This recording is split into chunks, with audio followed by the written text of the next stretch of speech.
Hey! Welcome to House Rules and happy Pride Month. We're, as you can see, celebrating a little bit amongst ourselves, but super happy you guys are here watching this with us. We're super happy to have everyone back after I don't think we can cuss in the first minute to monetize, so you know, don't. But hard weeks, hard weeks and rough times, but we are back all together and we're super happy to be having fun again and playing a full game. So with that, we will go ahead and dive in with a quick recap of last week, all contained within the same long evening. Paru found out he was a prisoner, not kept in some ramshackle hut or small back house or whatnot, but at the actual prison of Nirin. How he got there remains unknown, but while he was there, he found himself, shall we say, relieved of his position as a prisoner by some creatures very reminiscent of undead, with a note to make his way to the north side of town. Meanwhile, Orchid and Kadem had some conversations with Emerald and eventually found their way to Paru, everybody making their way northwards, eventually coming into contact with Katara, who is a Tabaxi druid, with her husband Liam as well, both of whom came from the same grove as Paru, though he never knew them, and had been cast out similarly for a deviant view of nature, which was very similar to Paru himself. Finding some manner of kindred spirits in each other, despite perhaps a little disagreement on the philosophy of nature itself, you all had a brief conversation, understanding that there was a prophecy that foretold that angry souls of those unjustly taken from this world were going to wreak their vengeance at the mark of a new age. More or less, in summary. With that knowledge, you made your way back.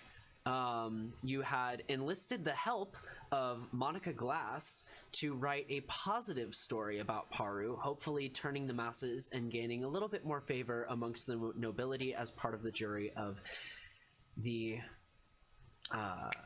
trial that will take place in this session. Meanwhile, as Paru returns, Antoine made his way around town spreading rumors that the bracelets were being sold or marketed or whatever near the graveyard. Doing so takes you to a location that is a little bit of a morbid space, definitely full of cutthroats, but handling yourself in this kind of place, you do okay. I want you to make a deception check or a persuasion check, your choice, to see how well this goes in general. First roll of the session. Set the tone, my friend. That's a pretty good roll. Persuasion or deception? Or Yep, just deception? your choice. Whatever light you want. That's a this to 27. take. Okay. Especially uttering the words cane and cat at strategic intervals, you are able to lace your rumors with much potency, as you barely get to the next group of people before you hear it being spoken of and whispered down a different alley. You find yourself fairly successful in this endeavor. I am going to say, because you focused on that, you are not going to get to go see Marisol. That was not touched on during session, and will remain untouched in session. Because story, and that's kind of how it turned out. With that, I need to double check. I think that's pretty much everything you said you wanted to do, correct? Oh, you went to the I wanted to... house. Yes. Okay. Yes. A brief, just to keep this, kind of quick, with a brief visit, I want you to roll an insight check and a persuasion check, to see how much information you're able to elicit from this conversation. You are still not really part of the family, though you are definitely favorable in their eyes, so that gives you the opportunity to do both here. Yeah, favorable. Okay, well, insight was terrible. That's an 8. Okay? You What glean was the other nothing. one? Persuasion. So another Okay. social check. Persuasion. That's a nat 20. Okay. With some time spent with your father, being able to kind of give some last goodbyes, you find out they are leaving before sunrise. They are leaving in the dead of night. You get the vibe from the conversation that there's maybe a little bit of illegal transaction happening. However, it's not necessarily illegal concerning Nurin. They're dodgy, but you are able to elicit there's some sketchy things going on, and they're going to Erlan in Pitoef's ship to deliver some kind of cargo of a sort. You're unable to ascertain exactly what that is, but that's kind of what you glean from this interaction before you go off and spread rumors. So, excellent. With that, Okay. Iklin, you are reeling from the effects of being possessed, and I need you to make a Constitution saving throw. Ah! As Christu leaves your body and gives it back into your full faculty. Which was another thing we missed in the recap. Iklin was possessed by Christu, Yes, so that was the thing. I do believe I have advantage on Constitution saving throws. You do not have advantage. You can re-roll them Okay. by expending a class resource. No. Yes. Not this, or not. I'm Not not this going level to. up? Not this No, level I up, can't- something I- else? No, I'm saying no, as in I'm not going to use the thing you are suggesting okay. right now. Actually, technically, Just that counts saying. more as a luck. You can re-roll a failed save. It's better than advantage. Is 14 a fail? 14 is just barely a success. You needed a 13. Oh well, then So, fine. I'm fine then. You're okay. She's not a powerful ghost yet, and she did not mean you any harm. So, I might mean her harm though. Oh, did I say that out loud? I'm sorry. Anyways, with that, we shall go ahead and dive into a little bit more of real-time session, which means music.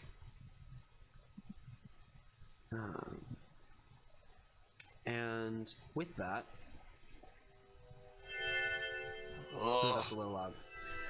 As you all find some amount of rest, you get kind of a modified short rest where none of you are going to receive exhaustion, but you all will be required to finish this long rest about halfway through the next day, which gives you just enough time to not suffer the ailments of a level of exhaustion for the trial, essentially. So you don't need to worry about that, other than Paru, who still is retaining a level of exhaustion from the day before. With that, sleep comes remarkably easy to all of you in a very eerie way. Paru, you start off shutting your eyes, and immediately you get this feeling that there's something going on. There's some sort of narrative happening in your dream, but it's fleeting. It doesn't seem to stick. The structure that allows you to create chronological events just slips out of your mind. It's a very vivid dream, and it feels very real, but what exactly it is confuses you. As it slows and consolidates, you have Christu in front of you, and as the rest of your dream comes into focus, you see that there is some kind of sunset happening far to the west on the southern docks of Nurin. You see Orchid 50, 60, 70 feet off, just kind of sitting on the dock itself, looking out over the sea. You can see in the very distant there is a storm just rumbling, beginning to come towards the city. And Christu looks to you.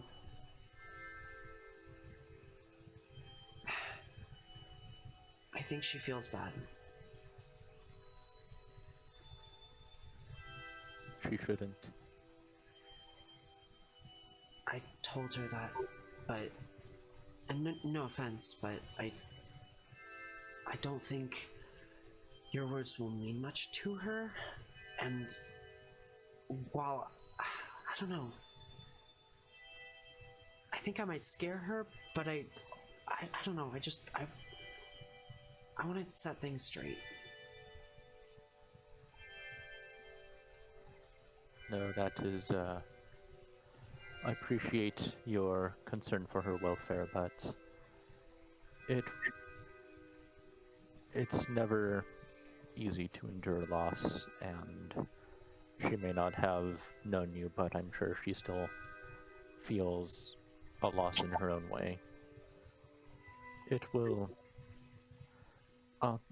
she is stronger than you give her credit for. I think that we should let her come to terms as she needs to.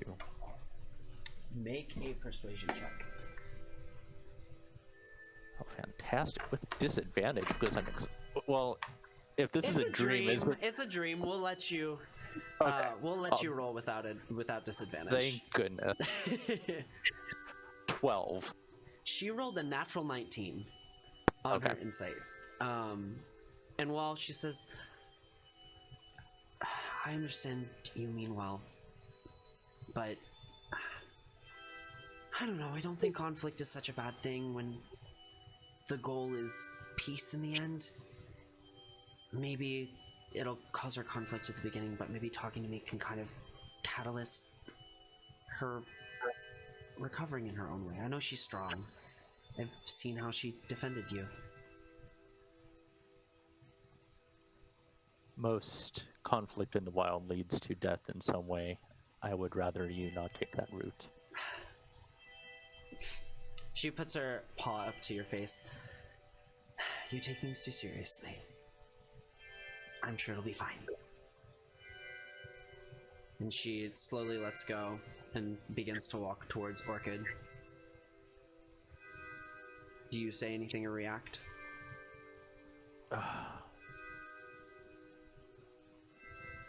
Christu, we've spent so much time apart.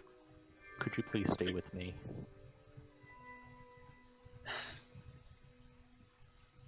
I'll come right back. And we can spend the rest of the evening together. Or sunset, I guess.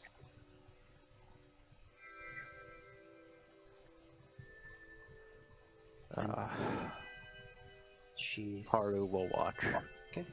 She steps back and gives you a gentle smile and makes her way over to Orchid. Orchid, as you stand looking over this ocean, you see the storm ahead of you, and you can hear voices. I don't look or see anything, but it's a yeah. dream, though. As So you you do see it's a dream. Orchid, as you stand I thought through this. smelling over this ocean. But you can, perhaps for the first time other than the nightmare you had, kind of see a little bit of what Niran might look like. It's bittersweet. And as the thunder rolls in the distance, you hear singing. And after a moment, it kind of reminds you of Chantria. And it fades. And as it fades, Christu, not ethereal or anything in physical manifestation, comes and sits beside you and kind of gives you a distance. So, how are you? I should be asking you that?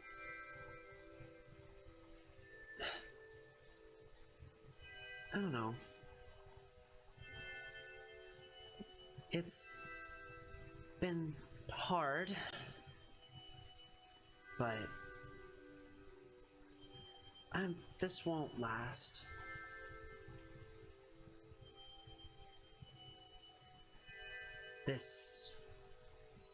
suspension won't be forever.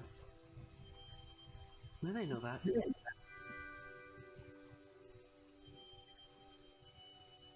Why are you still here?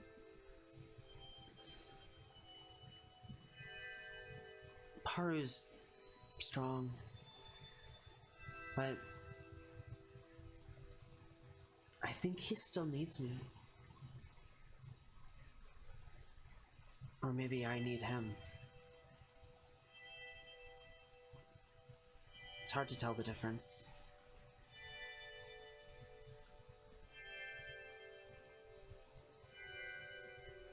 How is Paru?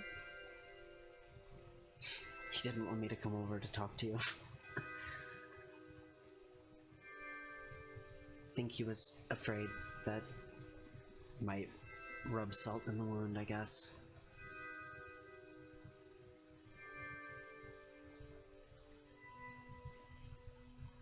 Do I feel like that? Salt? Little, but not too much. I don't know. Yeah. That's fair. There are a lot of things happening. It's a lot. Yeah. Well, from what I've seen, it seems like you've got something of a group.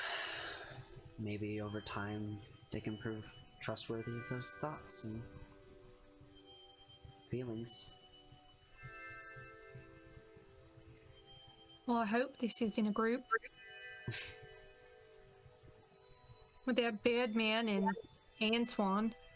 Certainly hope not. I'll take Iklin and Paru any day. But Kadem and Antoine could go fuck themselves. I don't care. You really don't like them, do you?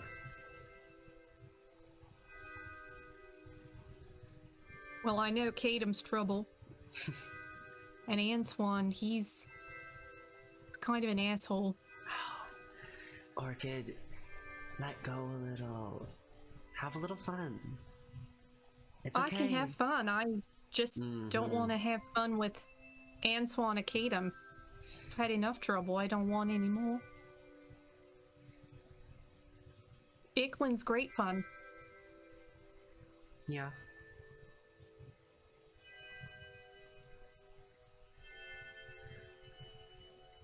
So,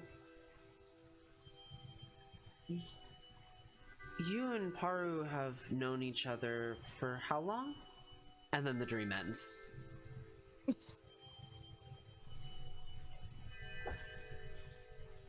Okay. And with that, we will go over to Kadem and Antoine. As you both find sleep, you find yourself almost immediately arising. Not in the real world. You're very aware that this is some sort of dream, but both of you are here. And whether you are each a figment of each other's dream or not, that makes no difference to your situation. With that, as you both kind of look at each other, the world around you is dark. It's kind of like Neuron, but it's twisted. It's like upside down. There are elements that make the sky look as though it's a fragment of the celestial body. Maybe it's underground? It's hard to tell, but there's nothing around you. The streets are barren. There's zero sound. What do you do?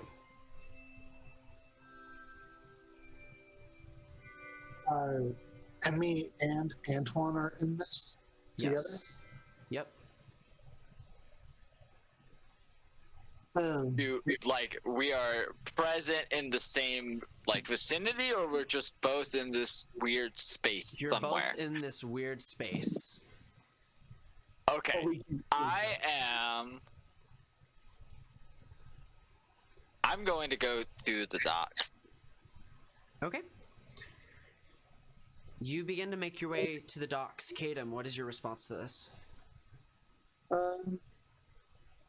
He will go to the Midnight Amaryl. Okay, you're gonna go to separate places. Understood.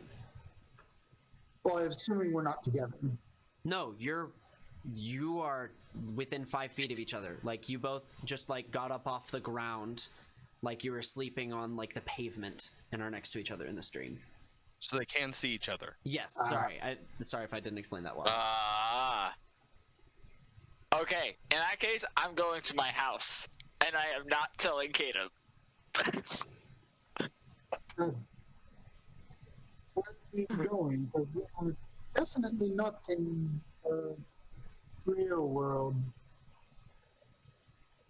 I am not listening. I'm just like walking. I'm like, this is a weird fucking dream. That's the only thought going in my head right now.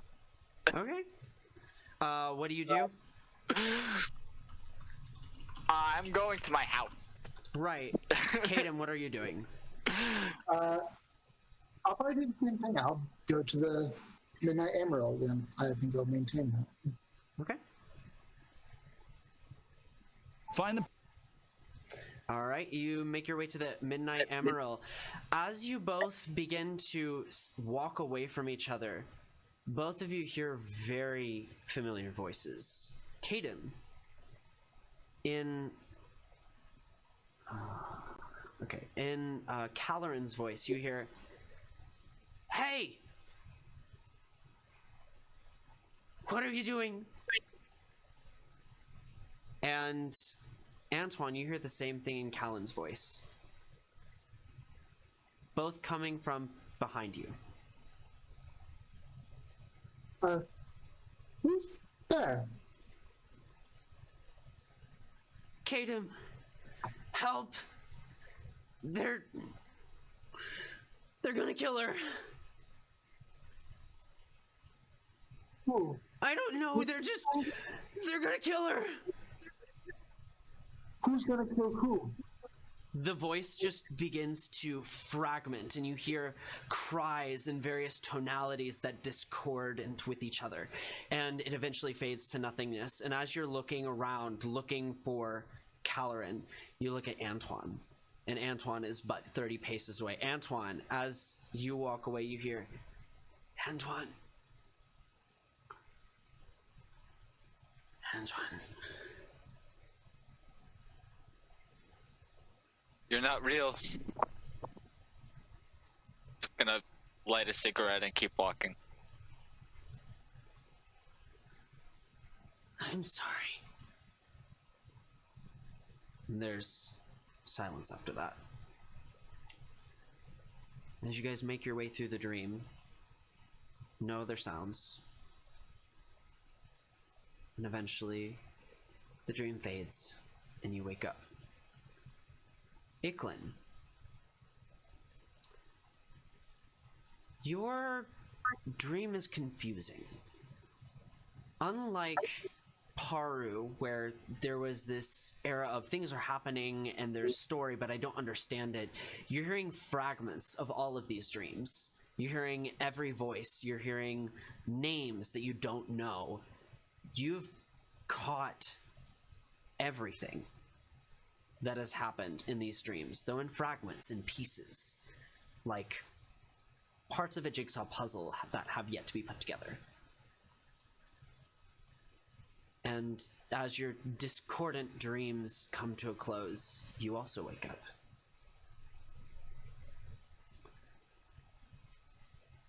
And with that, we start our next day. Ugh. Where are we sleeping? I believe you all went back to the Midnight Amaryl, other than maybe Antoine, but I'm gonna say you're in the Midnight Amaryl for simplicity.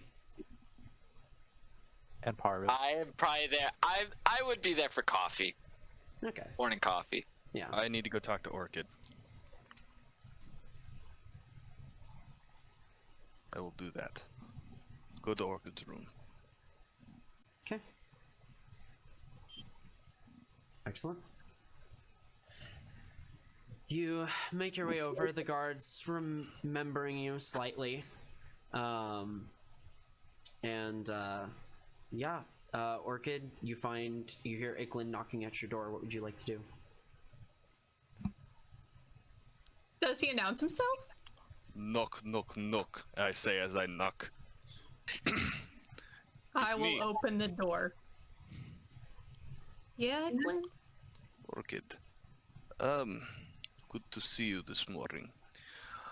Well, I'm glad to meet you today, sounds like. Did you, have a dream last night? Yeah, most nights. Was Christu in your dream? Yeah, how do you know? Well, if you remember correctly, she was in my head for a while.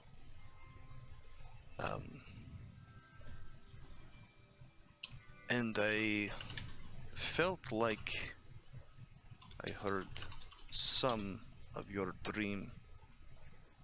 I think it was your dream. I don't know. But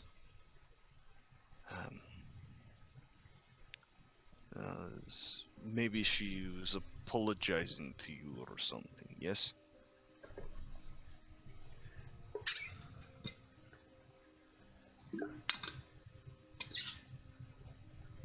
It was a short conversation, but maybe. Well, I don't know if you think this is real, but it was real. But you are a very, very precious friend to me. Yeah. I have concerns about this aberration.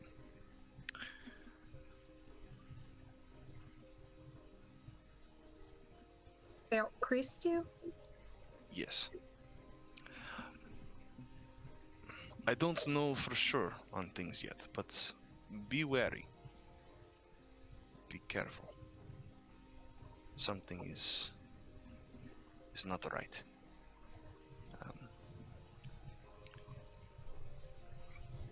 Did something happen while she was in your head? I don't know things for sure, but I feel like her intentions are not as pure as she may say. And I'm concerned for Paru as well. And I need to discuss this with him, maybe. I know it'll be difficult, but in my experience, when death occurs, it's best to process and move on. And I'm concerned with this aberration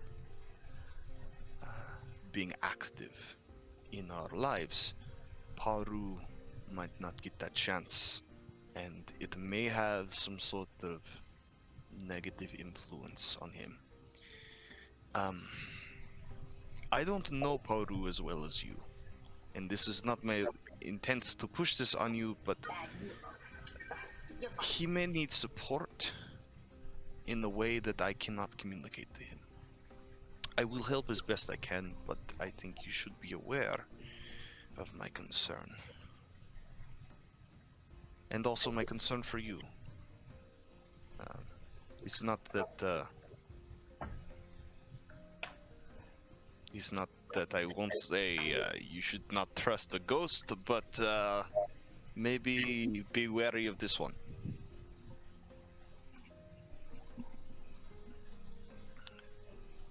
Hold on.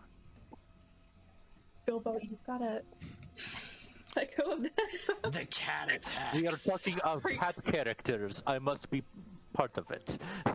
Suddenly, a cat drops from the ceiling of the room. Sorry, I tried to put her down and she grabbed my headphone cord. Oh. Aw, the cute kitty. So, you want me to talk to Paru about Christy? Um, And, you know, to be wary of her? Or maybe more of a talking about moving on I feel and it helping Chris to move on? I feel that maybe a conversation that may take time. It may not be something that we do right now.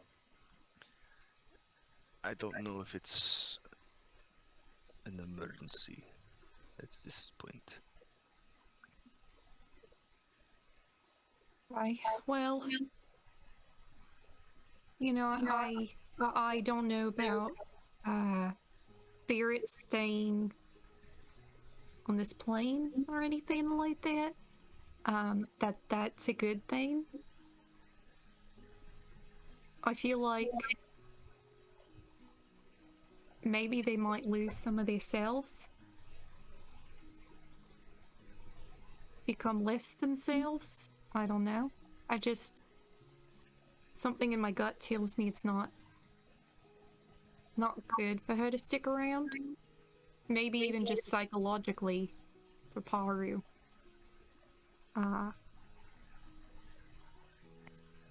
If we can get him through today, I'd be happy to talk to him and maybe just work in that direction. You think we should address this with him today? Well, not today. If we get through today. Right. Things happening, yes. Yeah, Much- we've got a whole damn trial. Much excitement is happening. Let's hope for the very best.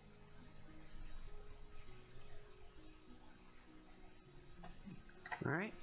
With that, you two have your conversation, and we'll say you make your way down to kind of the morning dining room where everyone has slowly risen and come to start their day, however rough that might be. It is here that you all hear someone kind of going, "Would you believe the paper? Seriously, these two are always at each other's necks."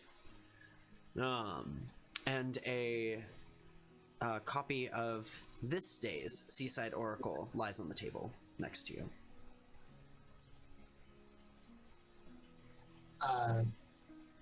Aiden will instantly grab it and read it. All right. Monica Glass's assessment of the young Tabaxi was harsh at absolute best. The corrupted reporter saw to it that you all saw the worst in our feline friend. I, your truth watcher, have uncovered the real intent. Christu's family has been known as the first Tabaxi line of nobility in the city. They trace their heritage back to past heroes of Niran who settled down here. Perhaps they roll in their graves at the atrocities this family has likely committed.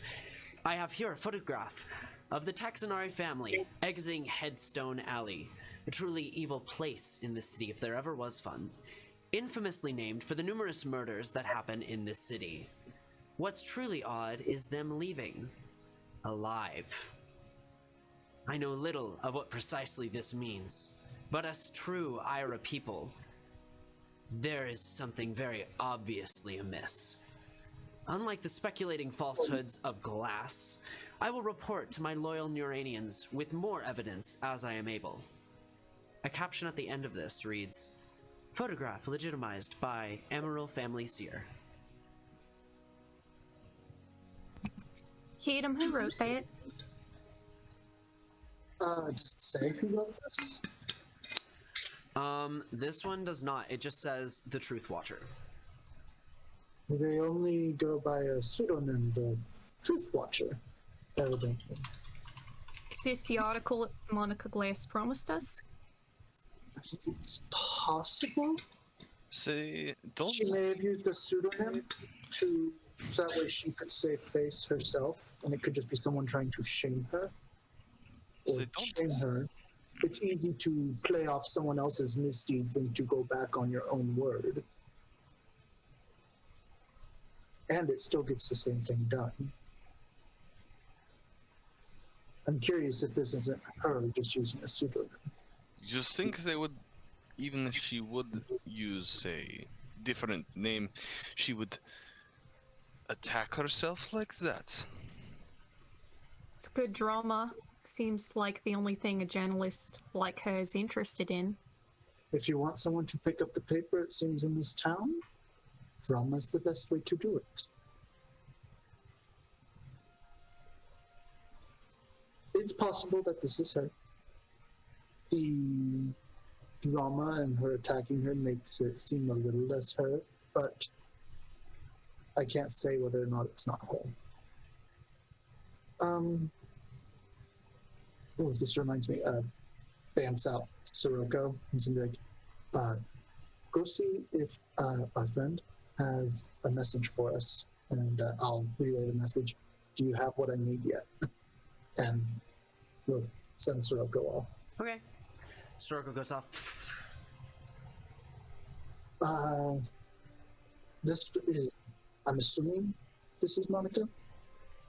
If not, makes my life simply much easier because we still got the right thing that we needed.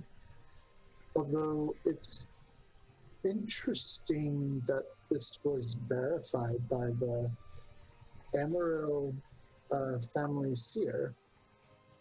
I didn't think that they would provide us any help really until the story came out. Wouldn't that suggest that the seer may know who the Truth Watcher is? It would, yes, but I don't even know who their seer is, and I'm pretty sure someone like that is kept in strict confidence with. Tatum, obviously I can't see what paper it is. Is that still the Seaside Oracle you're reading? Yes, it is the Seaside Oracle. It is the Seaside Oracle, I'm assuming it was. Yep. based off of Yep, it's a Seaside Oracle. Yep. Is the same paper would slander one of its most popular journalists? That's what is making me think maybe it is Glass. Good drama. It could be her. As your conversation drones on,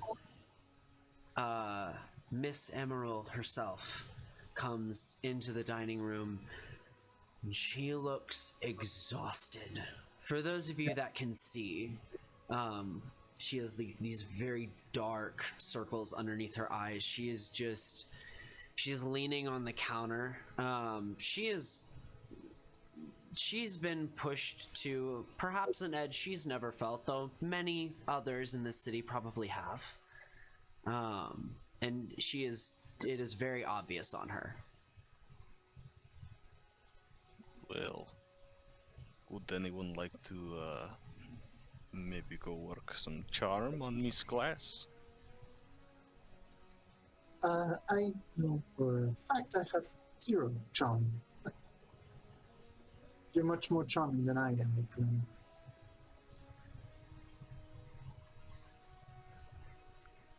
Iklin. Who are we talking about? Miss Glass is what Iklin suggested. Is Monica Antoine- Glass is here? No, I'm sorry. Did I just connect 2 names that are not supposed to be connected? Yep. Okay. It was Yeah, 2 different Amaryl. people. It was Miss Amaryl. Right. But also Orchid can't see who came in. Exactly. Orchid, I believe Iklin spoke. It appears to be the mistress of your house. Nayara is here. Lady Amarillo, yes. She seems tired. Is she okay? I mean, she usually says hello. She's leaning on the bar. She seems exhausted. I'm gonna make my way over there. Do you need assistance? No, I'm okay. I know this place. Just people sometimes get in the way. Those of you watching as Orchid approaches, she kind of like looks up from the banister at her and like doesn't say anything. Her eyes soften a bit, but it doesn't do much to phase her in any way. Thank you for throwing in for us in the paper. It was nothing. Don't worry about it. Let's just say I had some clarity last night. Well, I think we got Monica Glass on our side, so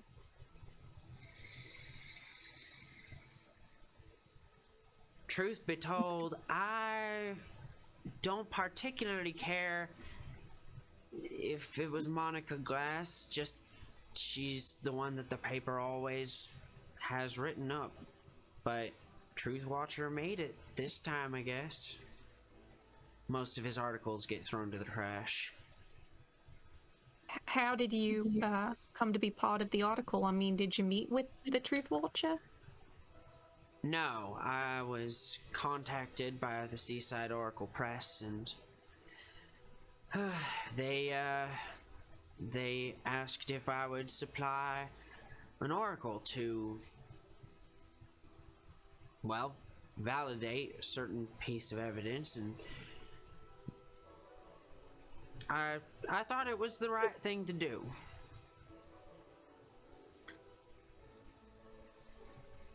Well, I'm glad.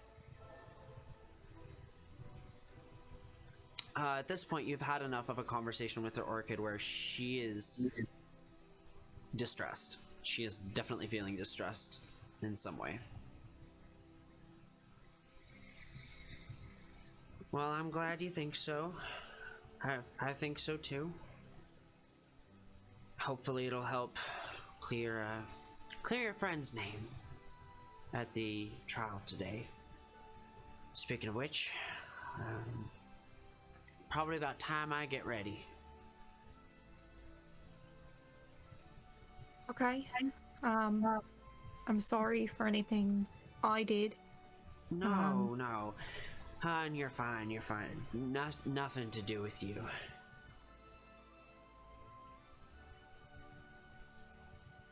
Well, good luck today. Right. Be a trial after the night I had. I assume I'll see you there too. I don't know. I'm gonna try, but I'm not really invited. I'm surprised you were there, but then again, Taxonaries and nobility have... Never mind. And she just kind of crosses her arm and...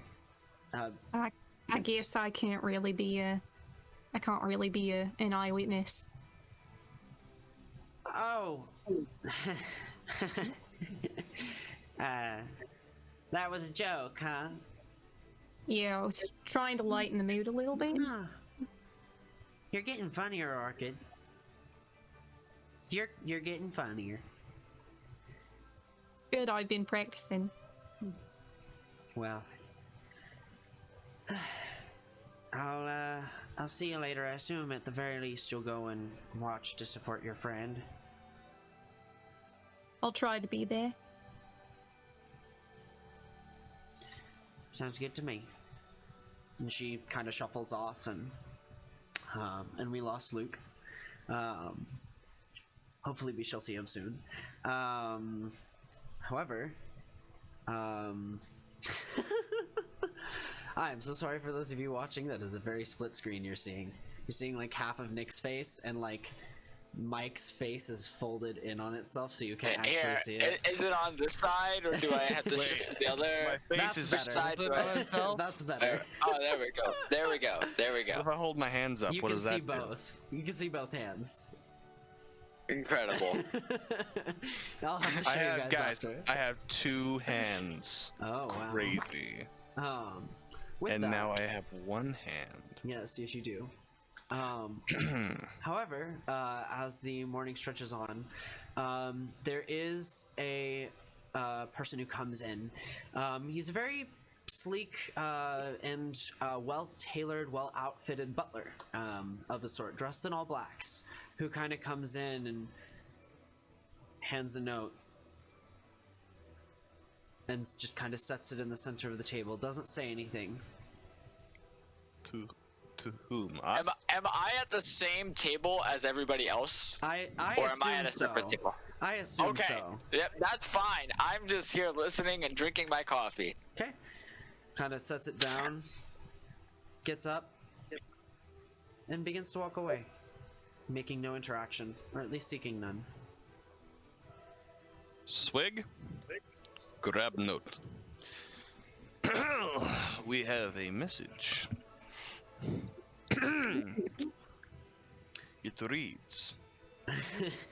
On the note, it simply seems that the trial has called a late summons to all of you as those directly involved with the conflict.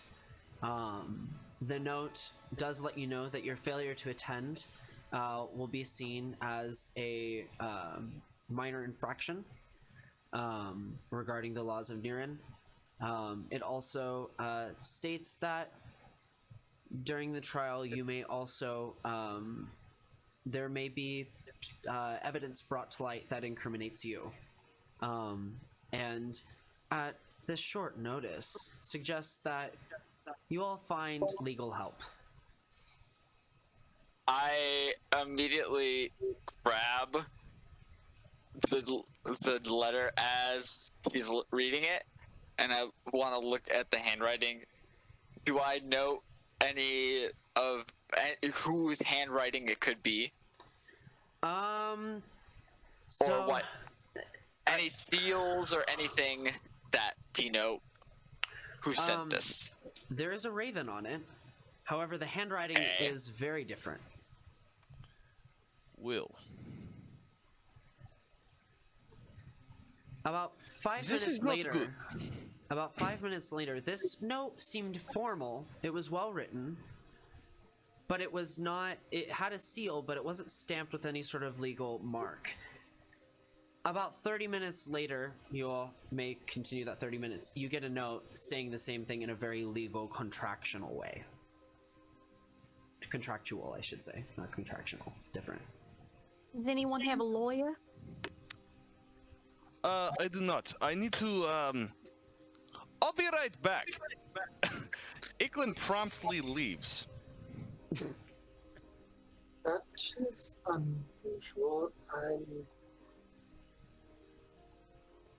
This is not good for me. Tatum, you know some shady people. Do you know any lawyers? I don't know any lawyers. I know shady people. I do appreciate the fact that you think lawyers are shady.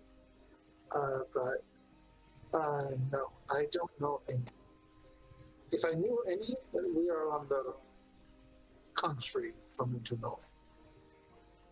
You know where Iklin just went? Like, did he go to the bathroom, or is he... No, he just up and left. Like, he's gone. Do you think he knows any lawyers? The way he took off, he was more scared than anything. I don't think he's going for a lawyer. Do you think he's coming back? I can't say for sure. I mean, I know Why, he said so, but Are any of you actually scared of this? None of you are involved in the trial, as I know.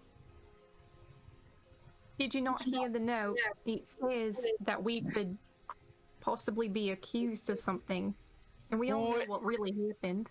Who is going to be present and needs to be present at the trial.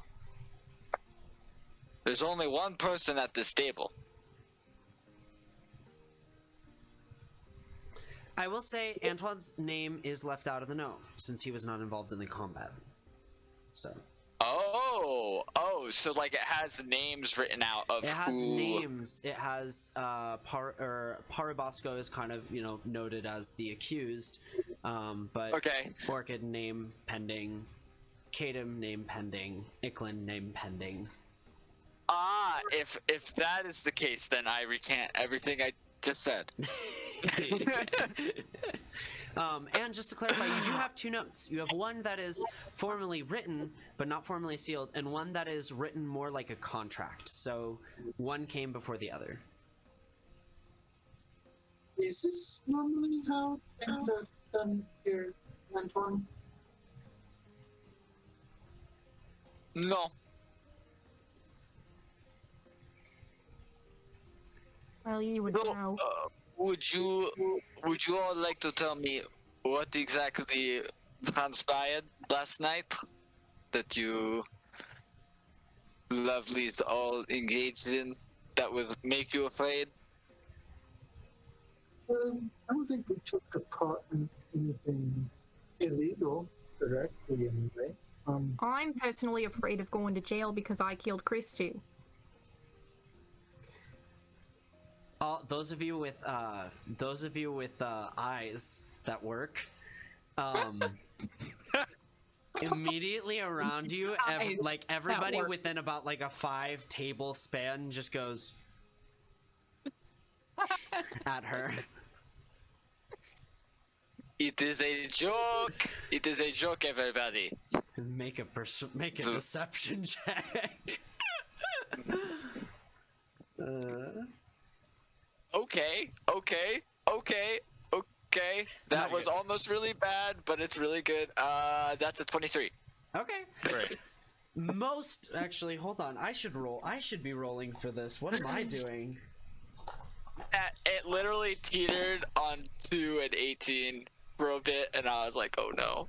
So, Everyone in the room just kind of says, "That's not cool. That's really not a I cool know, joke. I understand, That's- I understand. That's real morbid. That family is really suffering right now. Like, I will take apologies from my friend here. just maybe relax on the dark side of humor for a while. Then maybe better for certain parts of town. Just watch what you say a little bit more. That's a little dark. It's a little dark. But she's still getting used to the city. Are So you telling me what to say? No. I'm sorry. Didn't. I misspoke. I'm sorry. Just kind of shuts up. I will sit back down. So let's say things like that a little bit quieter. Yes. Well, you were asking stupid questions. I want to know what you all were doing last night. That is all I ask. Taru was made able to escape by some people who knew him, not us. Someone else. We left. But you saw. We met them. Yes. And we're going to go in order though. We met after he was freed. We met Monica Grass because if we got her to write a favorable piece for Haru, then we could help sway at least one more member of the jury to vote favorably for. And did you tell Monica about any of this interaction you saw with Paru's saviors? She was with us. She was with you when you saw Paru escape. She was with us, not seeing Paru escape, but she was with us whenever we met with the people who allowed Paru's escape. Ah.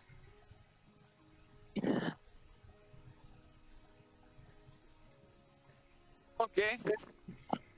Okay. It's And- what Haru wanted, we asked. Okay.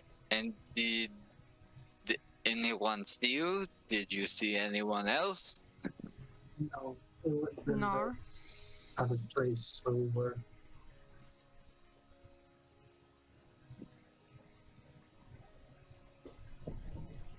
Okay. And where did this happen? Did this happen in the cemetery that was talked about in the paper, or No, No, that was Headstone Alley, not. No. we were Right. on the outskirts of the northern part of the city. Is where we were.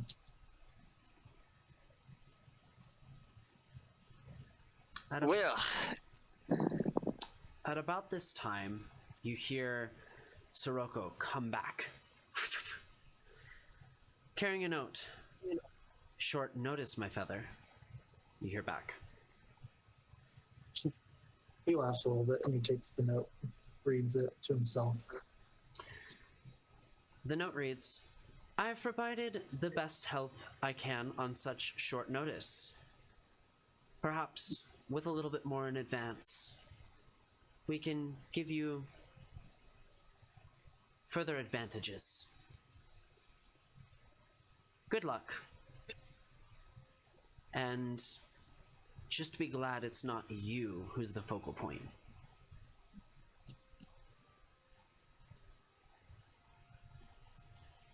Be glad it's not me who's the focal point. Interesting.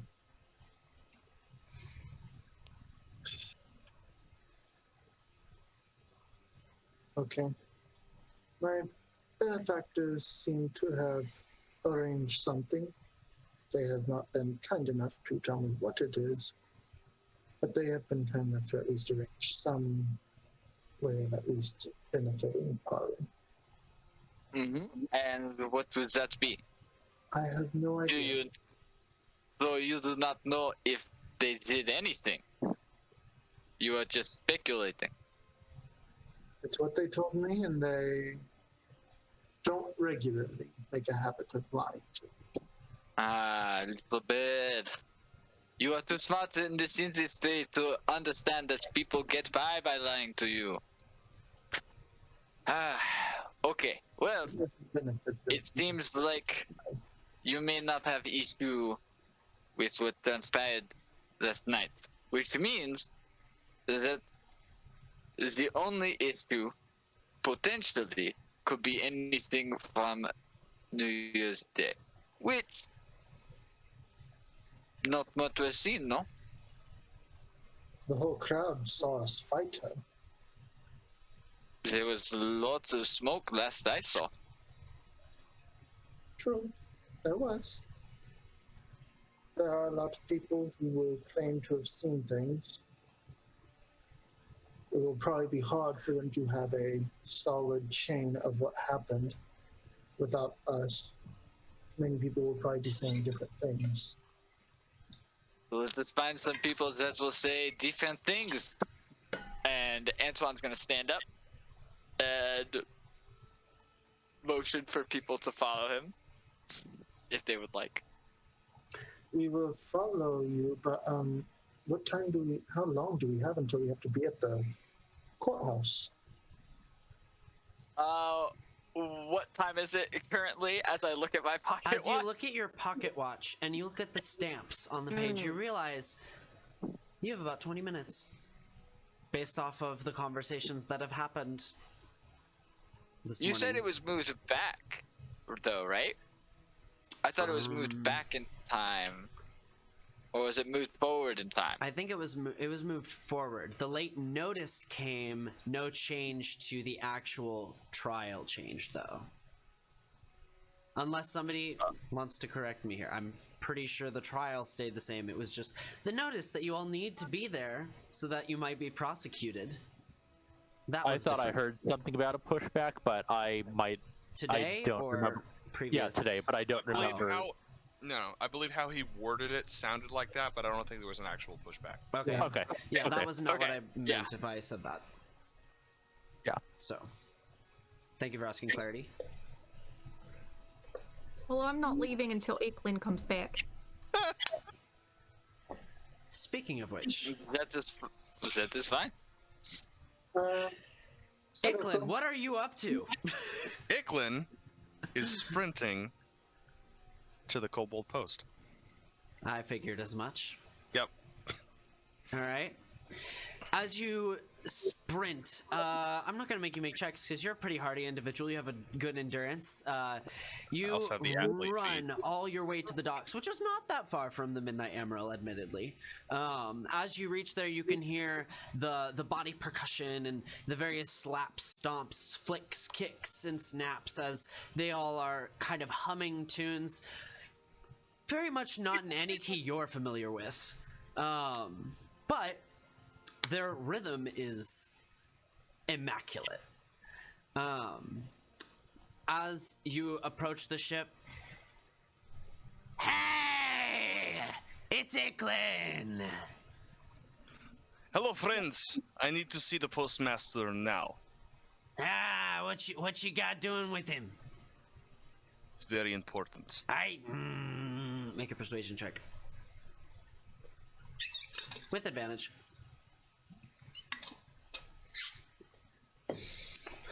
For he is a benevolent. Sorry, I meant persuasion, but I guess it's. Hold on. Oh, so it is a 12. 12? Okay. Through numerous banter and whatnot, you're able to, get on decent terms with them. You know these Well, guys, you're familiar. It's your background feature. You're able to get through, but they need a dirty joke.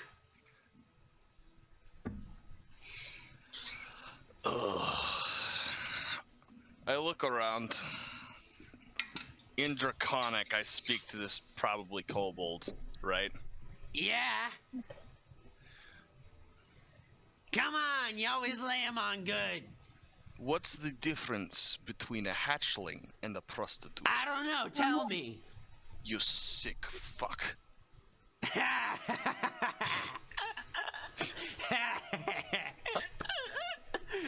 He's good. He's good.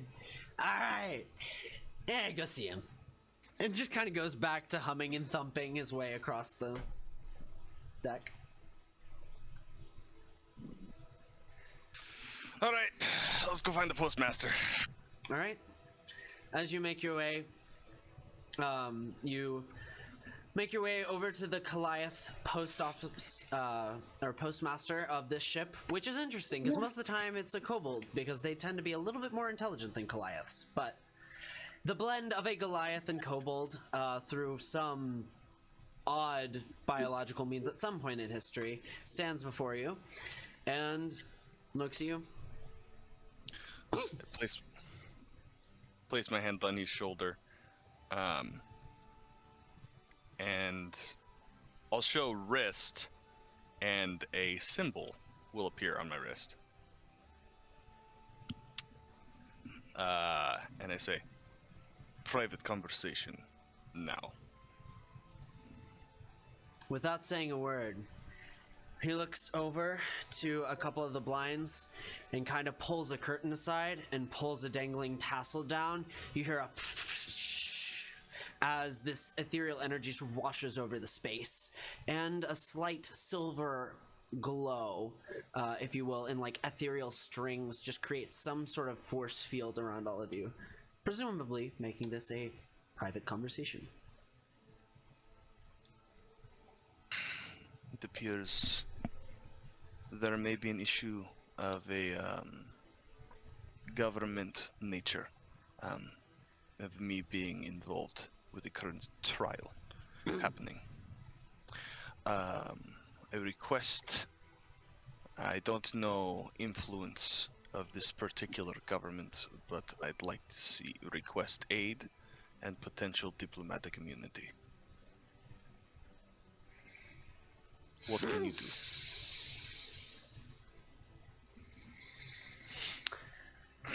Just kind of rolls their eyes and just walks over to a desk and like monotonously pulls out a drawer, pulls out some paper, draws the Danish seal on it from Nildon, and Mian's writing it. I won't be using this unless I have to. However, when will you be departing? Just for you, right? It can only be for me. Just making sure. Getting into trouble, aren't we, Iklin? Not by my doing, but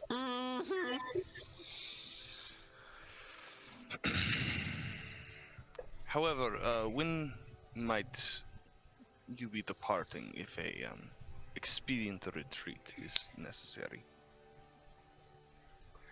We're looking at departing in like 2 days, roughly. Right. Here. Thank you. Good luck. Would this give me any additional influence if, or will it be completely negated when they talk to me during the trial? I mean, it's the fucking Danish seal. Means Right. something. Diplomatic immunity, at least. We'll see what I can do then. I don't want to use this unless I have to then. I'm sure I probably owe you a favor for this one. Yeah. Well, you know how to contact me. Let me know if escorts or something else. Also, if you get word to not Sawtooth. Which one is it? Hold on. Inkling, you're taking up my time. I'm aware.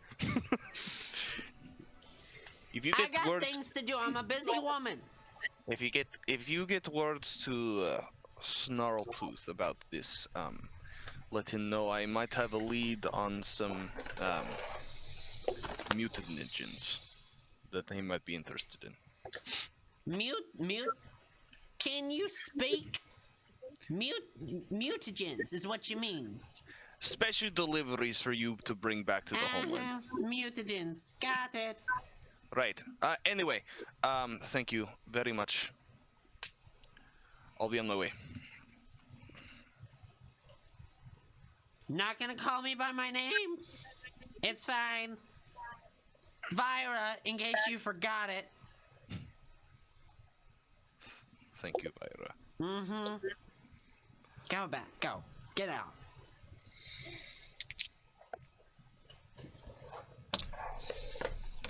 While all of that happened, Yeah, that just happened. Antoine's gonna make sure he has both letters. Do they say where to? They say where to meet and turn in these forms, right? Yes, they do. They give you, I mean, you weren't here for part of last session, so they got kind of a rundown of the area where the trial will be conducted is more of a massive amphitheater than anything else. It's trials, Right. like everything here, are an event, and they're put in the public eye. Mm-hmm. So. Wonderful. Is there another Amaryl family family member that is currently having breakfast downstairs with everybody? I would. I mean, honestly, no. Not in this circumstance. Typically, it's just the lady of the business who kind of comes down in the morning, checks in every so often. Sometimes she'll send her son or her husband and whatnot, but more or less it's just her kind of checking in with the business. They have other things, they largely take care of a lot of the work at home and whatnot. Great. Well, if Mrs. Amarillo is still there, I'm going to approach her and just be like, I hate to bother you. I know you are so tired. I can tell in your eyes. Would it be possible if you could send one of your daughters or sons to come and meet me at the amphitheater in one other question. How far away is the amphitheater? It's probably about a 10-minute walk for you guys from the Midnight Emerald. In 30 minutes? Doesn't the trial start in 20? Yep. She says. Oh, okay. My Quick brain is summons. getting all confused. It's all good. Yeah. Okay. Long week. Yeah, it sure has. I think you do you mean to make a quick audience with her? No. I was just hoping to escort whoever. I mean, unless you are the lady who is coming to the trial. It'll hold on. Let me double check. I need to double check here. Yep, she says actually it'll be me. I've had something laid on my heart recently that I just need to be more involved. Wonderful. A strange man provided me with these 2 letters, and they are marked to people I do not know.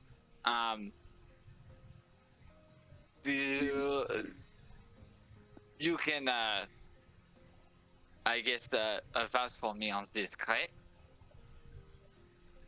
And I will show the 2 letters in question. Okay. And starting with the one that has the bird filigree at the bottom. Okay. I'm real sorry, but your accent's a little thick. Could you repeat the last part of that sentence for me? I was just saying that I do not know these people, and I want to simply state that you are here with me, of course. So it was equally confusing, correct? Well, yes. Do you know what that symbol means? I know very much. I'll just whisper in her ear. I know very much. Well, then you know someone's trying to scare you, likely. But I mean that's the mark of Aranway.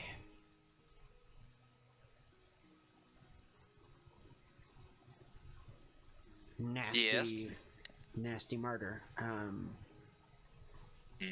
Couple hundred years ago. So, not sure why you're getting a fucking note with that, other than someone pulling a prank, which happens, But, Madam, I think it is incorrect to assume that anything such as this in the past few days would be simply a prank.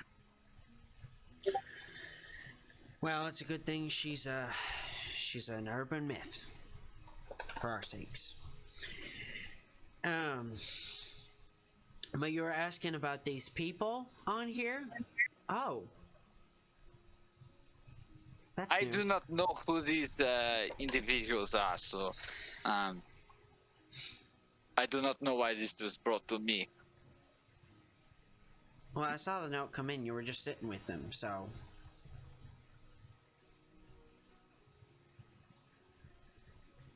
I do not don't know know. who these individuals are. I'm just gonna just look at her. Are you wanting help finding them?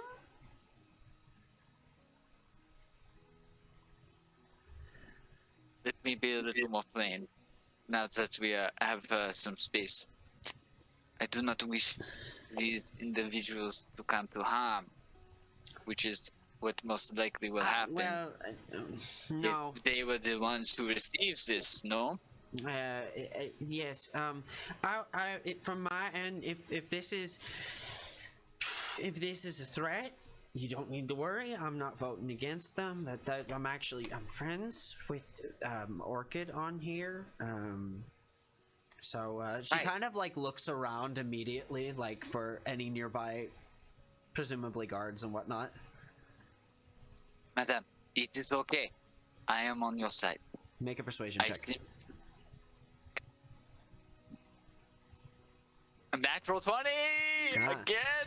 You can see her breath slow and like her pulse relax a little. Madam, I simply wish to make sure that with this not coming into their hands, that they remain safe. Well, That I'm doing what I can. So I just need you to play into a little story, and that is all.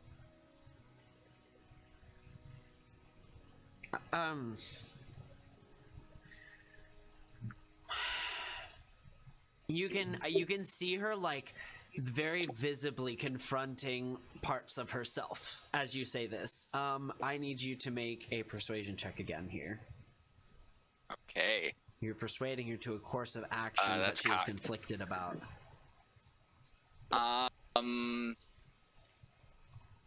Persuasion. That's a 21.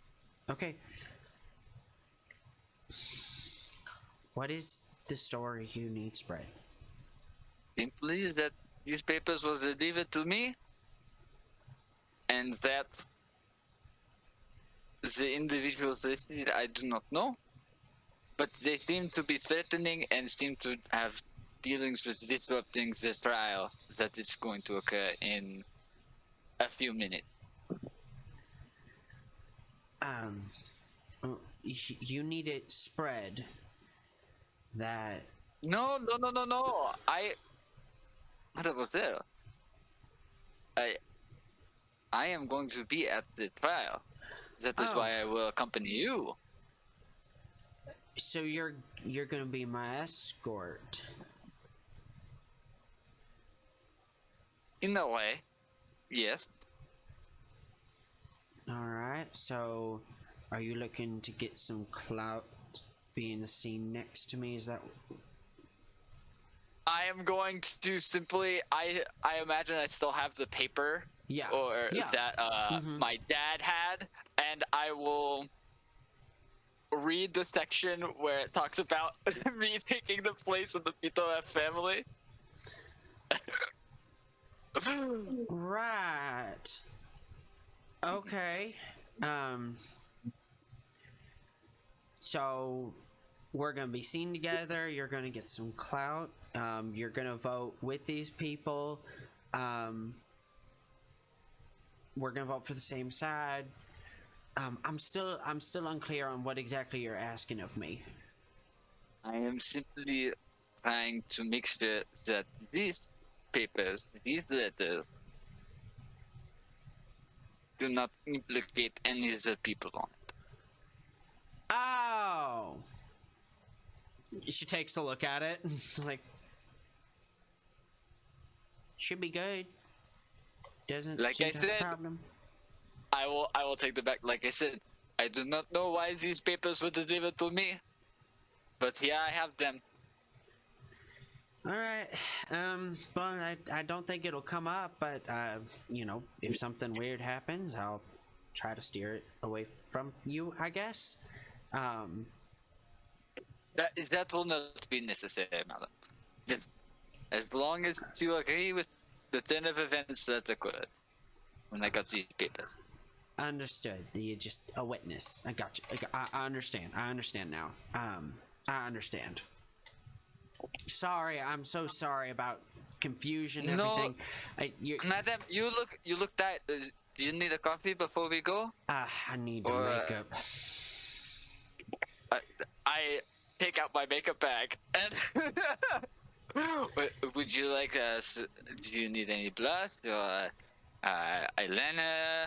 I have multiple different shade palettes if that is to your liking. She scrutinizes you a little bit and is like,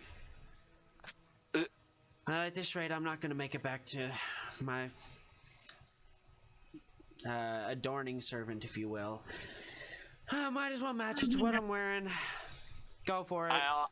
I'll give her a mirror and help her, and as I do so, I'll just call over Orchid and just, can you come over here and help me with the lady of the manor?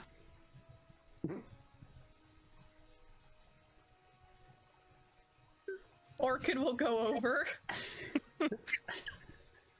I'll just as I'm like helping with makeup, I'll just like lean in and like whisper, do not attend the trial where you will be seen. But these papers are not your problem. I'll make sure of it. Just do not make yourself too obvious. You're talking to Orchid with Emerald there. I'm like whispering into Okay. Orchid's ear. Okay. Yeah. Cool. Not to be rude, Antoine, but you really haven't proven yourself a help yet.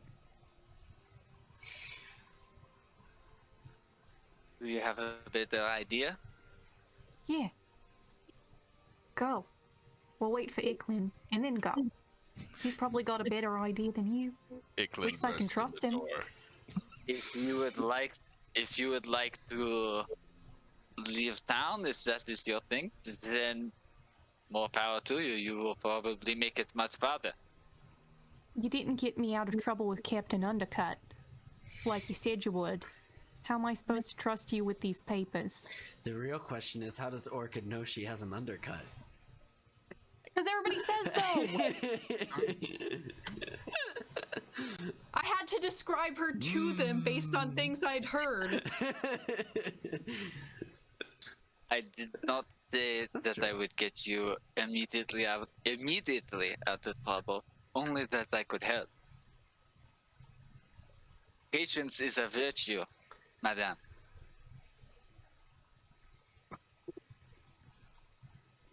All I've heard from you is a bunch of fancy lies. Emerald's just kind of like sitting there, and she's closed her eyes for you to start doing her eyeshadow, and she's just like, she's quivering in awkwardness right now. She just kind of says, so, you two exes? Oh, no. No way in hell. All right, I didn't think he was your type. Too flowery for you, Orchid. We have a very humorous relationship.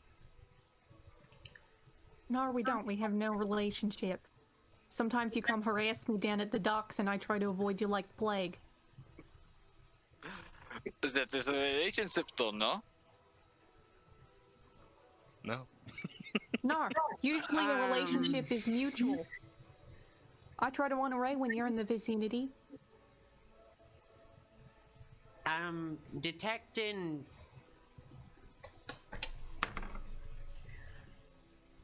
playfulness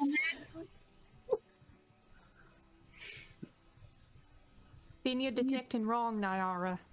Make a persuasion check. Oh, fuck.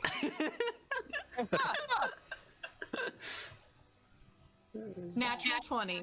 I use my inspiration. You what? Use my inspiration. Can I make her re-roll it? No. No, that would be so. That's so mean. Imagine. That's is so bad. mean. Yeah, that is some real. Wow, the worst manners. Sorry. She kind of says, she at this point, like, she opens her eyes and her eyes like brush past, you know, the blending brush that you're using, and she's like, she kind of like pushes Antoine a little bit away, and is like, Orchid, do I need to get him out of here?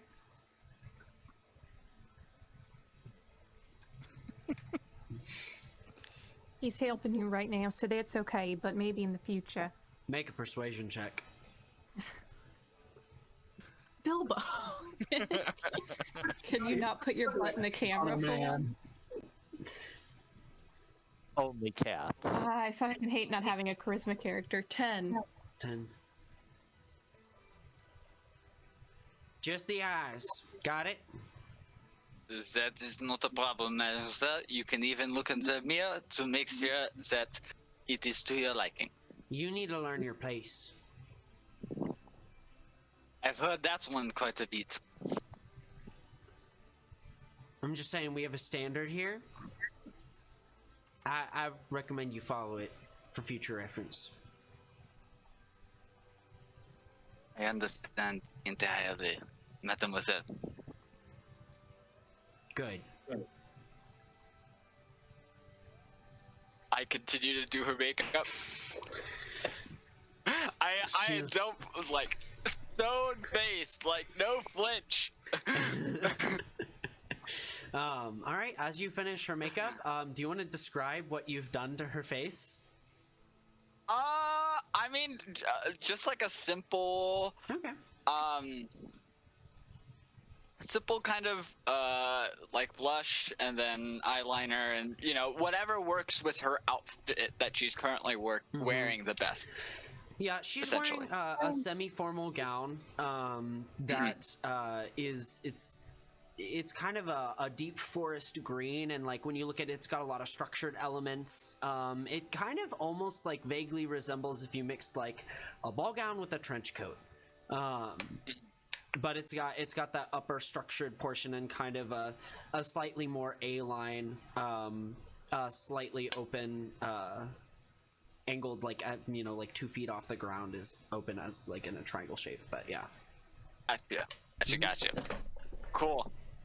I will finish and then I'll stand up and be like, if you would like to lead, madame, I would be most humbled.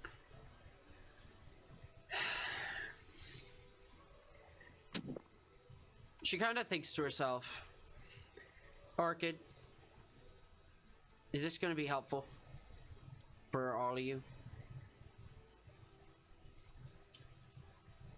I don't know. All he is are empty promises. Well, But I don't maybe- see how it could hurt either. Maybe we'll see if you can come through on some promise that you've made now.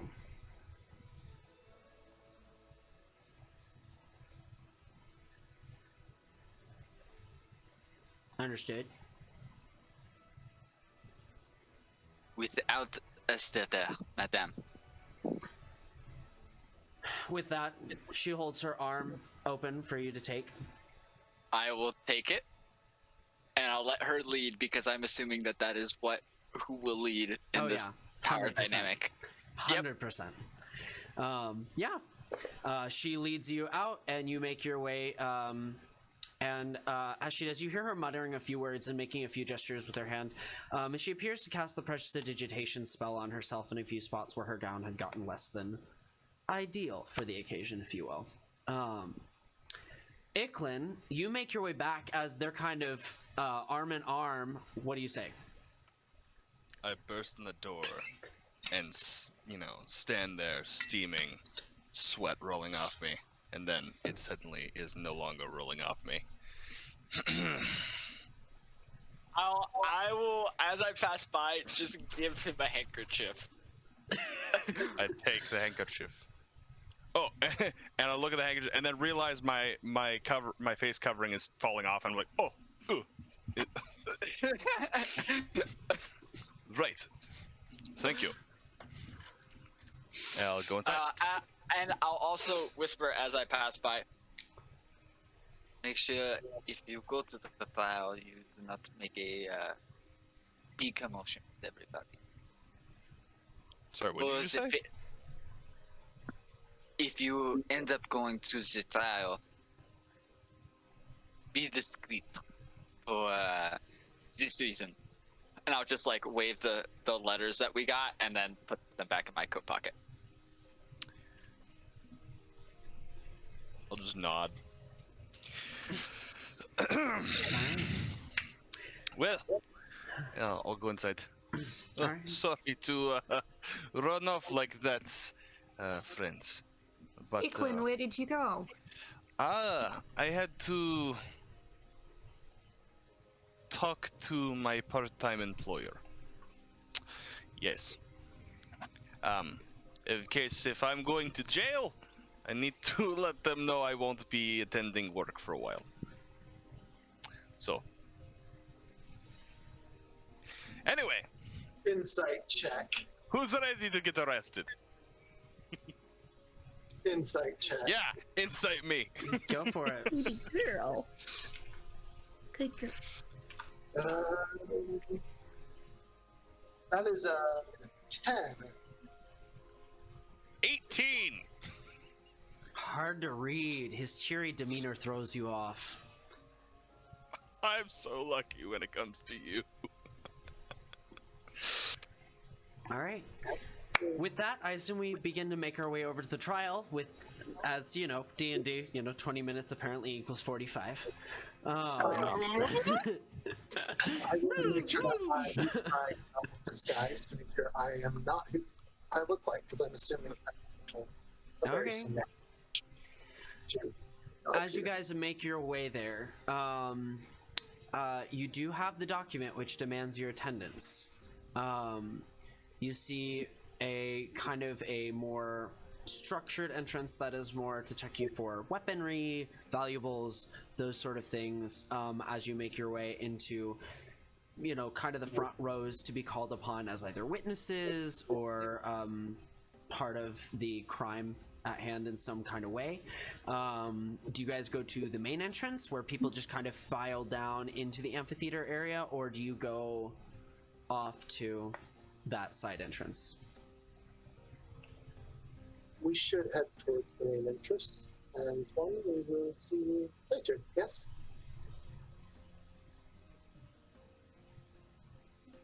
Well, we are summoned. Shouldn't we use the side entrance to... No. Antoine? Antoine is technically already you see Antoine go through the door. Do you have any weapons on you, Antoine? No, I left my. Or actually, no. I would have my dagger, but I would have my pistol on me, and I would happily allow them to take it. Yeah, they're gonna confiscate any dangerous items. Are you wearing anything? The kind of arcane metal detector of sorts kind of goes down and tries to eliminate any extraneous items that could be seen as threatening. But it seems to be that they've just grabbed your pistol based off of the inventory I see in Roll20. So, Yeah. all right, Listen, excellent. Antoine said don't make a scene. If we were summoned to go in the side entrance, we should go in the side entrance and not And make a he scene. also said, don't go as yourself.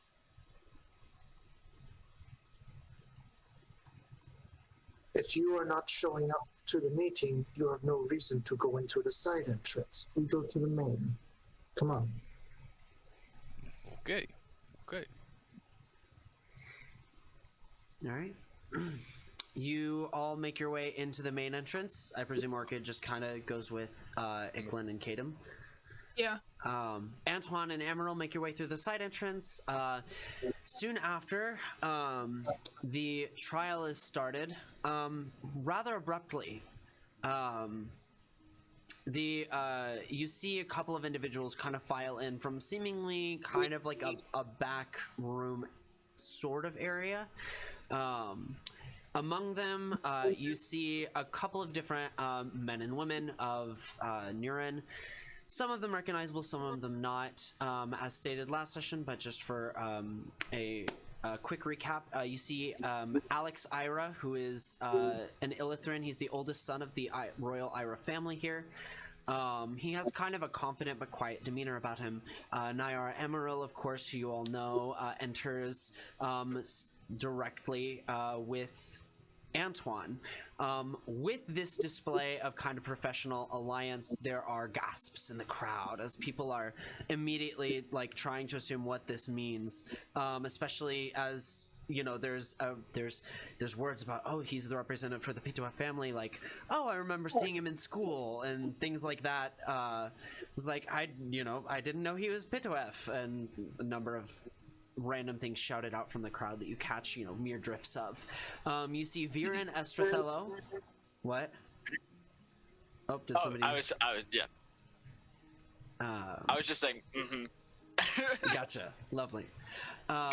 You see Viren Estrathello, who is the husband of the Estrathello family. He's known for being a very famed alchemist. He's wearing kind of like a subtle printed cerulean blazer. Chadwick Venestra, who is the younger brother of Calland Venestra. You see Thomas Von Cooey, who you all have met, the halfling, before. His very well-combed, gorgeous locks just kind of bouncing in like slight waves and curls as he makes his way over to his seat. Lithyra Alvani, her elven form, gracing the scene as elves do. Talid Vallejo, who is a black fur tabaxi. She's kind of she's the matron of her household, and is probably the strongest representative for that family. You have Celeste Rictum, who is another Illithrin. She comes in as part of a minor nobility. And then you have Barbara Smith, who comes in with kind of mousy brown hair and glasses. And as you look, the glasses... You repeat the... Oh, sorry. Could you repeat the Tabaxi woman's name again? Real quick? Talid Vallejo. So Talid, and then VA''Leao. You want to put those names? Wonderful. You can copy those into my doc. Yep, I can do that. I think did I not copy them before to you? You gave the last names. We have the family names. Okay, gotcha. I'll do that during break if that's okay, because we'll probably take that here soon. So with that, you have that, and as the final person entering the room, or rather, final two people, you have Valagard Mondi, who comes in and appears to be the Lady Justice, and she has this long, very well-kept black hair in thick braids. She has these very emphasized eyelashes about her, and is wearing some sort of pantsuit with kind of a structured pleated skirt, or I guess blazer with a structured pleated skirt. She enters her space and looks across the crowd, and you all get the vibe that she is very familiar with being in front of people. Citizens of Nuren, the trial regarding Parubasco has begun. And takes the hammer to the table. And that's where we'll take a break. Cal, I'm really disappointed you did not buy yourself a gavel. Where's the gavel, Cal? Yeah, Sorry. where's the... Where's the gavel? Where is the gavel?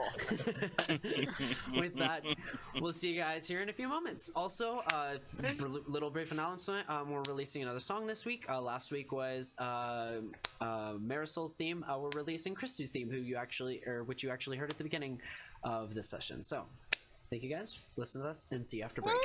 See you in a bit. Yeah. Woo.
Recording and so Oh, okay.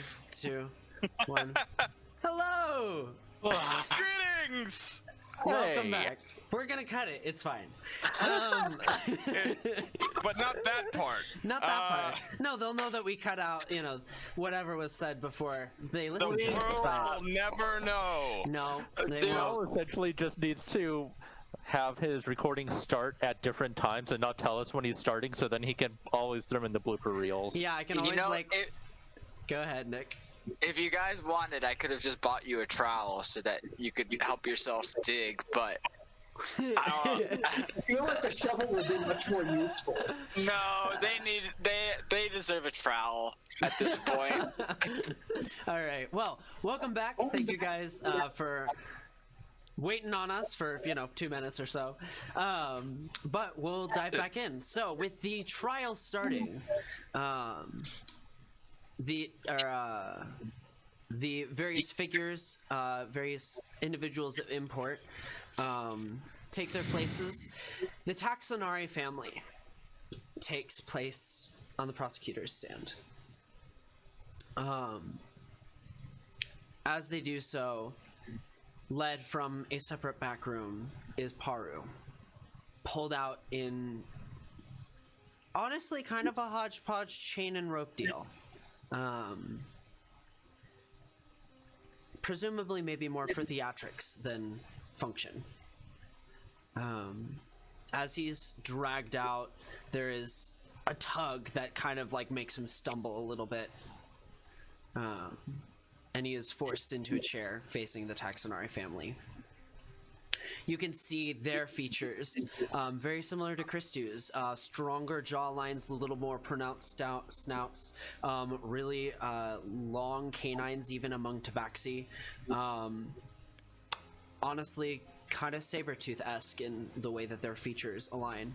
All in kind of oranges and lighter warm tones of fur. As they take the stand,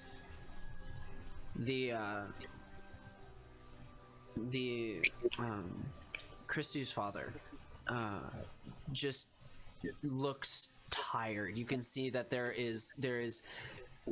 are like tear stains like just down his fur, like places where the fur is matted from water and whatnot, whereas she remains rather stoic and just stares at Paru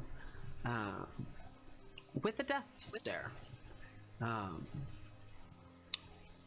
As they look at you, another individual takes the stage as Valigard Mandy pulls up a sheet of paper and references it for the accusations made against him.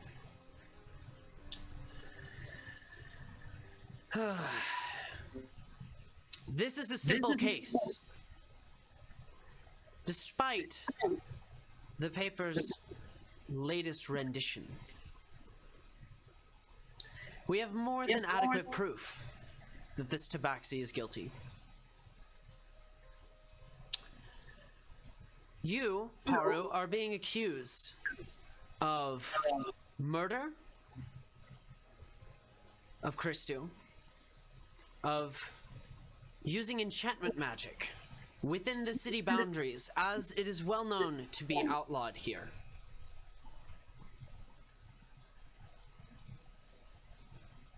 Do you have anything you wish to do or say before the rest of this jury or the rest of this trial commences?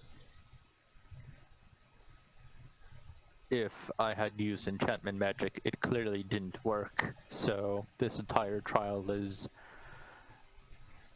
absurd. At this point, from the back of the room, two figures walk down, each bearing some kind of case, and in the shadows of this semi-roofed area, they emerge into the front area, and you see before you both Marisol and Monica Glass, as they both sit in desks, or at a desk behind Paru.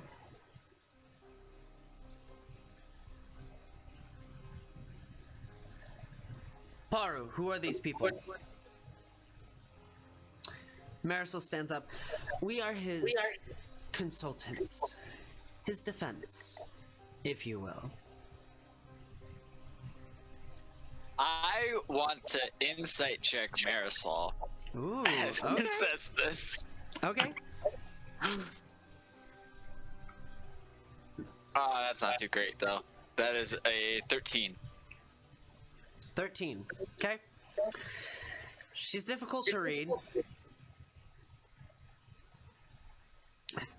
can't tell anything in particular. Okay. Just meta here. I bet this is a power move, political move, or something like that on her part. Mm-hmm. As you look at as those of you observe Marisol, though her voice remains unchanged, her visual features look slightly altered. There is something that, you know, her eyes are a little bit dulled, her nose shape is a little off, her cheekbones are raised a little bit higher. She's altered in appearance, but honestly still looks very similar, just has a few structure elements that have been changed, if you will.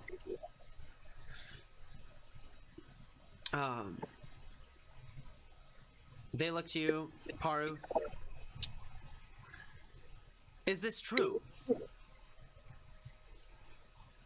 Paru will just kind of look over his shoulder at them, and then he'll look back. Doesn't matter. Yes. Do you accept them as your company for this trial? No one else has stepped up, so I will accept it.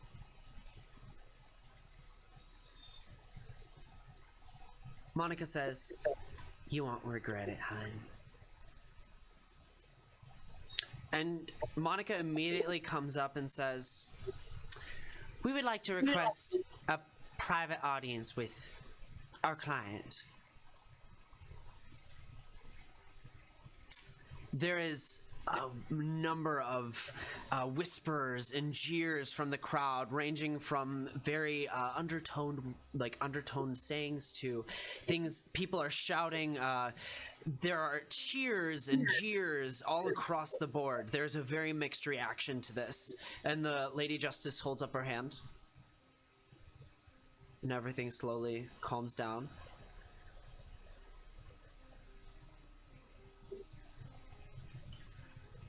Only the accused can call.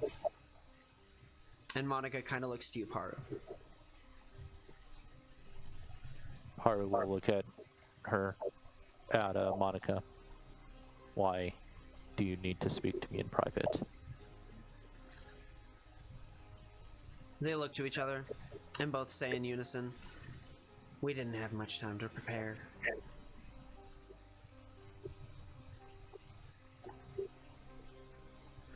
That is not necessary. I am not guilty. You don't understand how trials work, do you, love? Clearly. Ask for an evidential recess.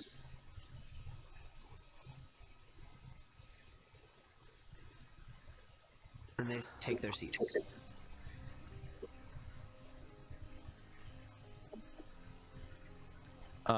Paru, after listening to that,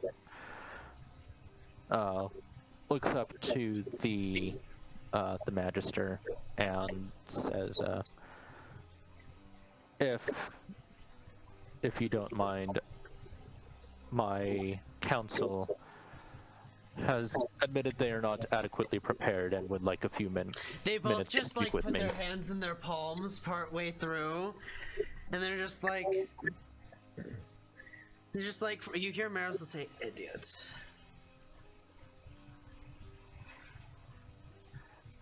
If I could have a few minutes to speak with them.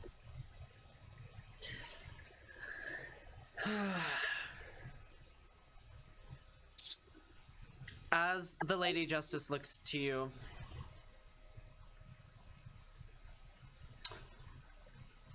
technically, it's in your legal parameters to request such a thing. I will leave it up to the jury to decide. At this point, Paru, I want you to roll a persuasion check to see. There are different tiers here for who you will convince. Oh, good. This is an opportunity for Antoine to intervene should he want to. I am definitely whispering to the people that I know and trust on the council to accept the motion. Okay. Just with this air of, I don't see why not. Okay. What could it hurt? I use my inspiration. What is it? A natural one? Yeah, Natural one. yeah, we're Of burning course that. it is. All right, this is a great spot to use inspiration. Iklin, Yeah! how do you inspire Paru in this moment? Oh. Oh, gosh. All right, so I can't just bet. How do you I gotta interfere Iklin. in this story to cause inspiration, this mote of luck, to come across Paru? All right. Okay. Situation. I'm in the crowd. You are in the With- crowd. You're near And the the front. crowd near the front.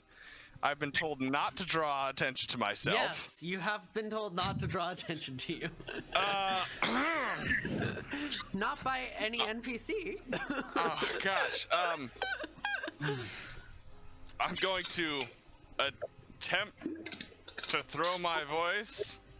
I say, towards some other place. Oh dear, this could be a performance check. Oh gosh.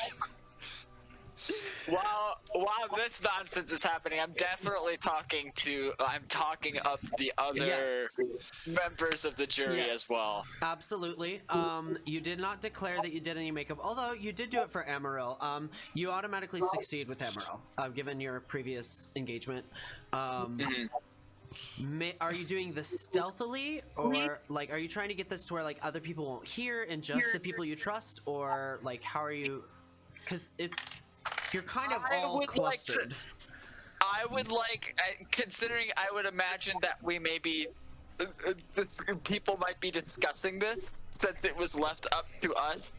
I would probably be trying to make some persuasive arguments with like some like eyes at Tomas and Lythira Okay. of like, yeah, you should help me out here. Okay. All right. Performance it's not a high DC. All right. But- Performance. All right. Performance. Let's go. I almost gave. It was a Oh. DC 10. So, Paru, you do get to re-roll. I'm What- going to throw my voice and yell, "Justice for men!" Okay. Yeah. That I'm very sorry to report it was a 6. No. Total. I have 0 modifiers to charisma. Okay. Anything with persuasion, it's Oof. yeah. Okay. Antoine, let's see how you do. Okay. I want to see. I want to see a persuasion check. Yeah, I think that just Okay. plain persuasion. I got a 19. Okay. You feel fairly certain you've got Amaryl, Thomas, and Lythira on your side.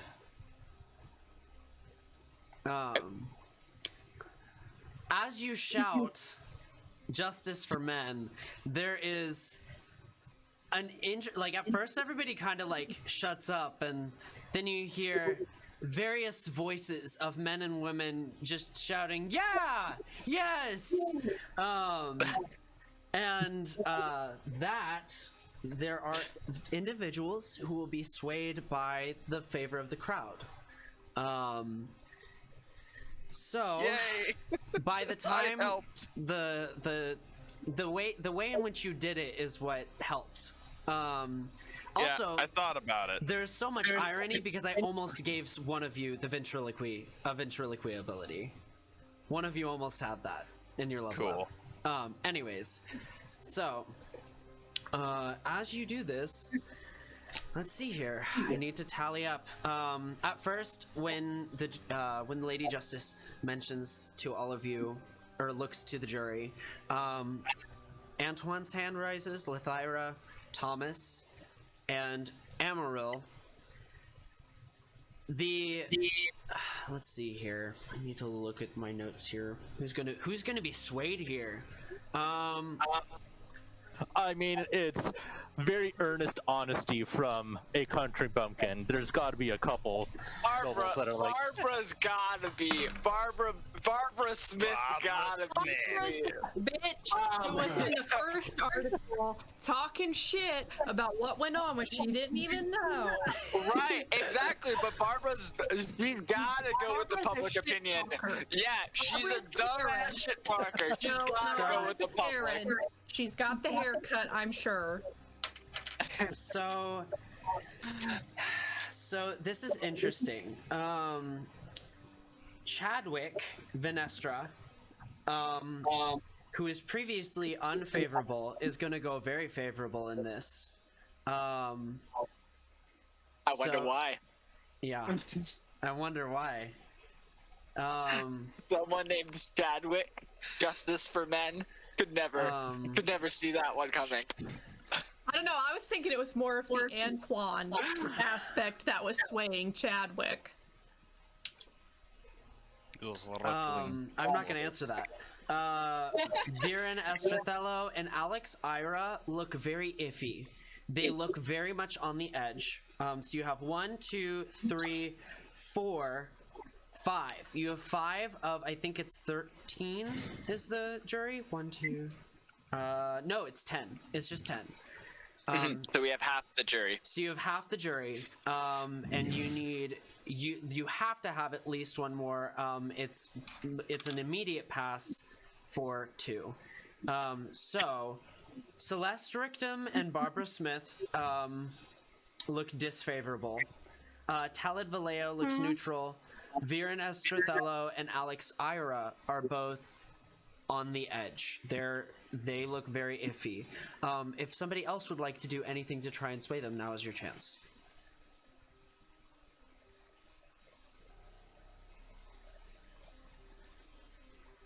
I mean, clearly the roles are not going in Paru's way, so he's just going to accept his fate. With that, Orchid's not doing anything except going, Icklin, sit down. I am sitting.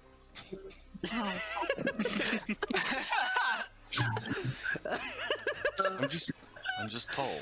Antoine, by the way, is I'm not used to you being like right beside me. Sorry. Antoine's definitely putting on those like fake spectacles, like the Ben Franklin spectacles. By the way, he's totally put on like a pair of these. He doesn't need it, but he's totally got one on. Okay, so I know what I'm gonna do. I am going to use minor illusion to make a sound like a person screaming. At least make the trial look somewhat legitimate. Sit down. Ooh. It wasn't me. Oh shit. I can make that voice appear 30 feet away from me if I want to. Oh, okay. So it's not Yeah, I even, know like, you weird. can. I know. Yeah, no, I'm fully aware that of aural minor illusions, totally unused feature. By the way, that's a great use of that spell. What type of voice is it? Is it male or female voice? Male. Okay. I'm somewhat imitating it. Ooh. I'm Ouch. gonna say an intimidation check. There's a very antagonistic element to that. Good answer. Good answer. Good answer. Good answer. We're family feuding this. Yeah. Absolutely. I don't agree. I mean, it's better than what Paru did to himself. What? 3. Okay. You. That wasn't an advantage, right? You simultaneously somehow piss Talid Vallejo off. So she becomes a negative modifier. With that, we're gonna see. I'm just gonna roll for Alex and Viren. We need both their votes now, don't we? You need 1 to have a recess. You need 2 to have an evidential recess. Evidential recess is where you actually get the ability to look at the evidence, which changes the game, because that's what you requested. So that's why they told you to request that. Yeah, Paru doesn't know the difference. No, you don't, but they're trying to help you. Right. Where are they? Alex Ira is positive. Yay. Yep, that's also positive. So Alex and Viren vote positively for this, which is very interesting because that changes their DCs later. So as this engages, the justice says, "Let it be so." And with that, there is a lot of talking in the crowd. People are standing up to shout at each other. Some people are like telling others to shut up. There's a lot of ruckus. There's nothing physical. There's no fights other than verbal. There are some people that are crying. That people get really into this apparently. Iklin pulls out snacks and hands. I stare over at him and I am like, if you want to say something, say it to me. I can actually throw my voice. I hand Orchid like dried meat snack. I definitely like block When the you offer. It's when you crap. explain it like that, who could resist? And I'm Dried like, meat snack. You're not even going to specify what kind of meat. Would you prefer? I have vegetables as well. I can't do this. And she's gonna she's gonna try to leave the bleachers or the seating area. No. Come back. You begin to force your way through a couple of people, making your way out onto the steps. What are you doing?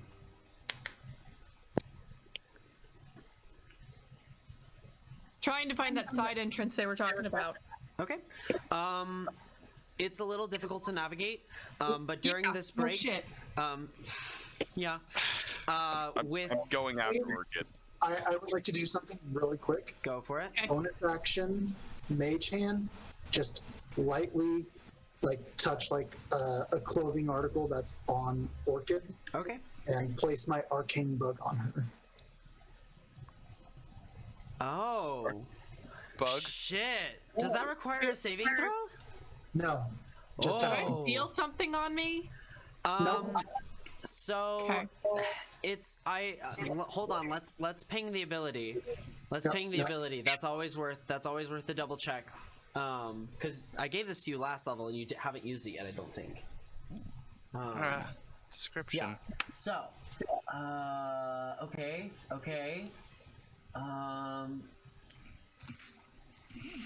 Well, hit me first. Yeah, Mage Hand's not going to be a projectile. You could throw literally a bag of sand at her, or a pebble, but a Mage Hand is not a projectile. So unless you want to take, I guess you could try to make an attack with Mage Hand and Slap. throw a pebble, throw If a somebody pebble with Mage slaps Hand. my ass, With a mage You could hand. throw they're food on at the her. floor. If I slap Orchid, she's gonna start a brawl. Yeah, I was about to say Orchid Thunderstaff. Yeah. Just close as Kills half the crowd. Except there's not actually a person there, so she's gonna Hey, hit somebody innocent. I also like to Hey, say. Go ahead. let's keep a low profile. Okay, so are you going to try to use this ability, and if so, how are you doing it? Because as of right now, So I will use it as a bonus action to create it, and I will do kind of what you said, and I will just make it that way. I will just basically throw a rock at her. to Okay. use in Mage Hand. you use Mage Hand to grab, a little pebble on the side. I need you to make a sleight of hand check. Mage Hand. We'll just use as for this. Okay. Okay. That's okay. 16 plus 6. So So does that hit your AC? I mean, that doesn't give me any chance. My AC's 10. Oh, I thought it was higher than that. She doesn't wear armor and she has no dex. Oh, that's right. That's right. Okay, so That's you why do we have throw an it. Iklin. What? You That's throw why a we have pebble. an Iklin. Yeah, I'll just hide behind him usually. Pebble. So you throw the pebble, it definitely hits. You feel this pebble just kind of hit you across the back of your shoulder. Okay. From that, an invisible mark begins to manifest on you. You feel like kind of like a slight buzzing, like a fly is just kind of hovering around your shoulder, but then it kind of quiets and you don't notice, you don't hear anything. It's like you can feel the air, but air in that area, but you can't like hear it. Okay.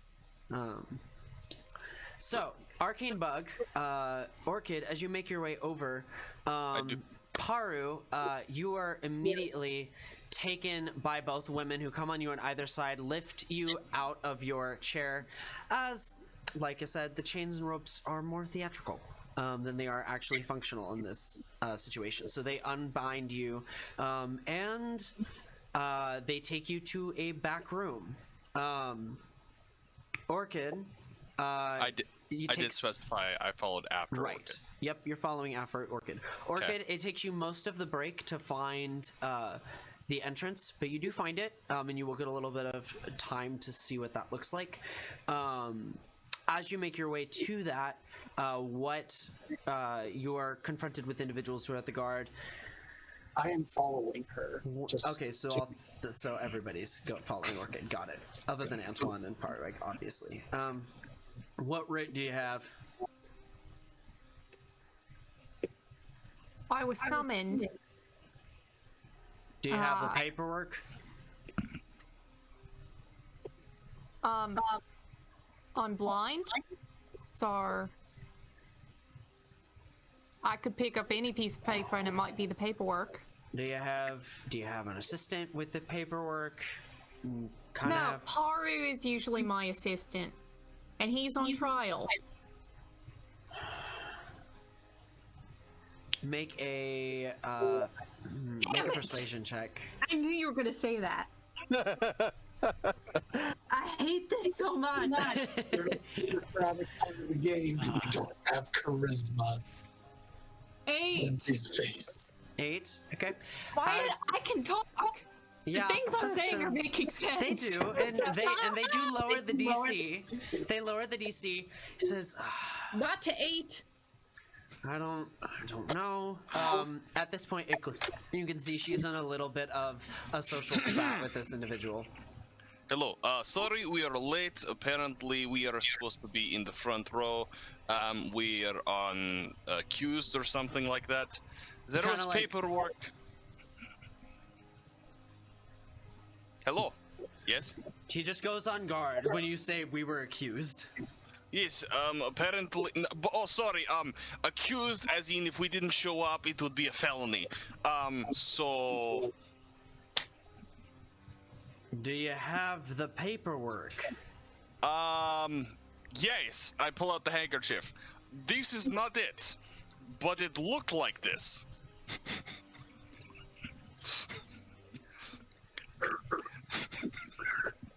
Aiden's just watching at this point because he's seeing them and he's just believing that they're just failing so hard he doesn't even have to. I am so glad that I still have the letters. If anything, for this bout of comedy that is happening right now. This idiot left me in charge of the paperwork, and you see how well that turned out, right? Yeah, that's a problem. Yeah. But also, we don't want to go to jail because we failed to show. Listen. Look, I've heard enough. I've heard enough. Stay here and I'll go fucking check. Don't come in without me here to admit you. I'm sorry. Did you curse at me? No. Not you, Icklin. Look, I'll be right back. He just kind of like turns.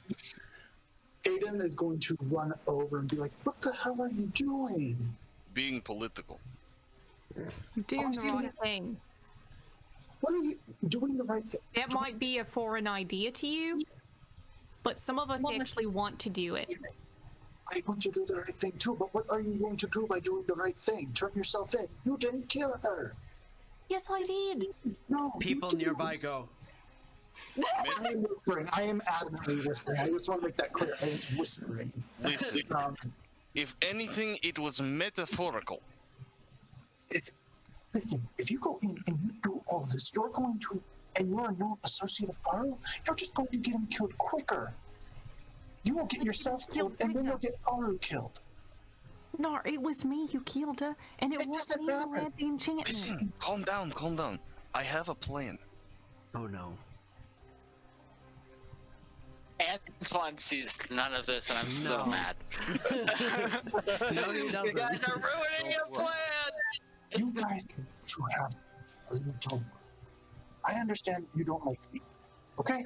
That is No, fine. I don't. Why don't you just leave if this is a problem for you? Because I like you. obviously you don't care about Paru or any of us. If I didn't care about Paru, I wouldn't be here. Then why are you following me? Why don't you just follow the damn plan that Antoine came up with? To help you, Trustworthy as he is. I am trying to make sure Paru and no one else dies. Okay? If you Then go in what's there your plan? What's your better plan? right now, we have to let this play out. Otherwise, we're all just going to become captives, and we're all going to get chased You out. just of this saw how thing. good Paru did on his own. Not very good. If Paru if Paru will not get clamped up, okay? We are working on it. Listen, He's screwing himself. And the people who came to us said, Captain Undercut and Miss Lies a lot. Captain Undercut. Leave the nicknames to me, honey. Captain Undercut. Who said that? A random voice in your head. As far as I'm aware, God. I do not like Captain Undercut as much as you do. But I hate to admit it, but I think she's on Paru's side this time. oh, well, she likes me. I'm sorry. And right now, She like you. I don't think she like. What? Not you, Kadam, Iglin said. Yeah, she likes me. Pay attention, even though I'm not looking at you. You should be able to tell from context who I'm talking to. Oh, she finds me large. If you go in there and say that you killed him, you're a known associate of Paru. You're just giving them ammo to play with, and we don't even know Killed what. ammo- her. Let's be clear. I killed Christu, who's a woman. People go. How Metaphorically. many people are around? I thought we were just waiting by the door alone. Some people Having are like, an angry I mean, they're whisper. piddly individuals. The only reason they're able to hear is because most of the crowd is inside. I will say metaphorically after every time she says that she kills Christy. That was metaphorically. We don't know what evidence they have. If you go in there saying something, you're going to throw a wrench into something that you don't even know everything about. All I can do, I can't just sit in the audience and listen to them accuse him. You heard the judge. She already decided he was guilty. Listen, if it will help, I can get in there without being seen. and they can- Iklin, you are chewing really loud. Do you have a quieter snack? No, sorry. I'll look at meat instead of carrot. Listen, Thank how you. about this? This trial is going to take a while. Wait out here for a little bit. Give me an hour. I'm going to go in. I should be able to get in without being seen. As And this making finishes scene up, on top of it. as this finishes, Let's go. Let's leave. Let's leave. no, I've got to shoot over to some other people going on. So, while you all are spatting, waiting for the return of Mr. Guard, Antoine and Paru, you guys are put into this large back room. It's well kept, it's polished. You can definitely see where there are a few spots of wear and tear. And there are some elements of this that are not less desirable, but it's decorated to kind of mask that. Inside, there are a couple of refreshments for the jury, and there's actually a little stand for the prosecuted, I should say, in case they don't make it. in case this is like their kind of last go. There also might be alternative reasons for vices that present themselves there, but you all are allowed basically a glass of wine as part of the jury. Antoine, you have the Antoine and Paru, you are both left to your devices. Marisol and both Marisol and Monica are there to help. Should you consult them, Antoine, you can talk either with Paru, with Monica and them, or you can try to mingle among the others. Paru, you can try to mingle among the jury if you want. But, there would be some interesting interactions. So, what would you two like to do? I know exactly what I want to do, but I will let David go first. Okay. You sure? Yep. Alrighty. All right, Paru. Okay, yeah. So Paru will look to Monica and Marisol. Okay, you have your recess. What do you want to know? Well, first, let's check the evidence. If we have a better idea of what they have presented against you to prove what points, do you have any idea what those points are? We were both commissioned very last moment. Well, it's good to know that you're not here out of the goodness of your heart or the desire to seek the truth. They both look to each other. We owe a favor. I don't know the evidence, first of all, because I did not use enchantment magic. And as for the death of for the death of Christu, it was foggy inside the inn, and I felt something hit my leg. She must have tripped and hit her head. Make a deception check. All right. Not that it particularly matters against them, but Natural 20. Oh! they both look at you. Then this may be easier than we thought. Let's go check the evidence. It is displayed. And they lead you over to an area where there is kind of encased in some amount of arcane box. You see a couple things. First of all, you see a journal of some sort. It is leather bound, and it has like little like cat marks or little claw marks, not cat marks, claw marks on it, and it says Christu on it. You also see the earring that you wove for Christu. In the box. There is also a bracelet, very in a very heightened stage of arcane deterioration, if you will. As you guys kind of witnessed before, there is also actually that might be it. Next to that is a list of witnesses and what they witnessed. There is a witness for seeing suspicious activity outside of Christu's manor, and witnessing you there along with some other individuals that they don't seem to describe. There are various accounts noted somewhat contradictory about the events that happened in the gambling tent, among other things that are honestly of rather minor note in comparison to those. The book that says Christu is Haru will take a look at it because he still has Christu's diary, so this isn't the same diary that is being presented, or was that diary taken from him? Nope, you still have that diary. Okay. Yeah, he's going to take a look at the book inside this that has Christu's name on it. Okay. As you reach for the box, it stops you. Like, it physically doesn't allow you to touch it. There seems to be someone nearby who can give you permission to look at it. You have to be watched by the justice, though, while you do so. Paru will look to either Marisol or Monica.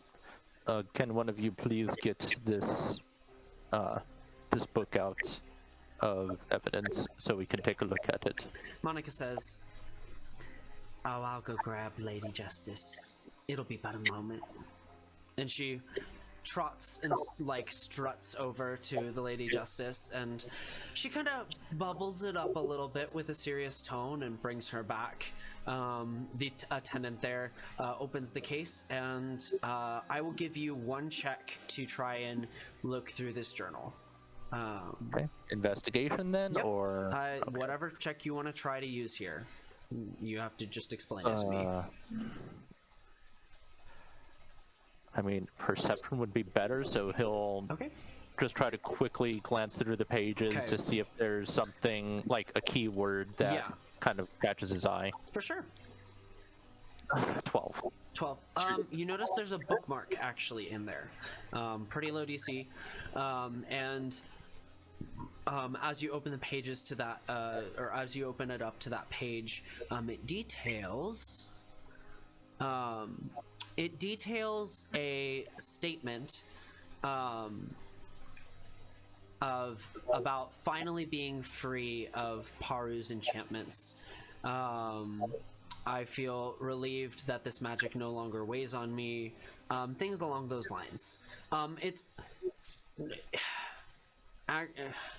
Actually, I'm not going to give you another check on this because you had your check. But That's fine. Yeah, it's Essentially, just this is things. Yeah, this is supposedly written in Christu's handwriting, but yeah, supposedly. Yeah. So Paru will show the book over to Monica and Marisol and say, I believe this is a forgery. I have her real diary on my person. Marisol says, okay, so that's helpful. We need to know why you have it. Yes, I went to her house to inform Crowis of his wife's passing. He wasn't there. And I found her book there. You don't understand. You can't be at that house. Understood? You weren't. Got it? But why? It looks suspicious. They will use it against you.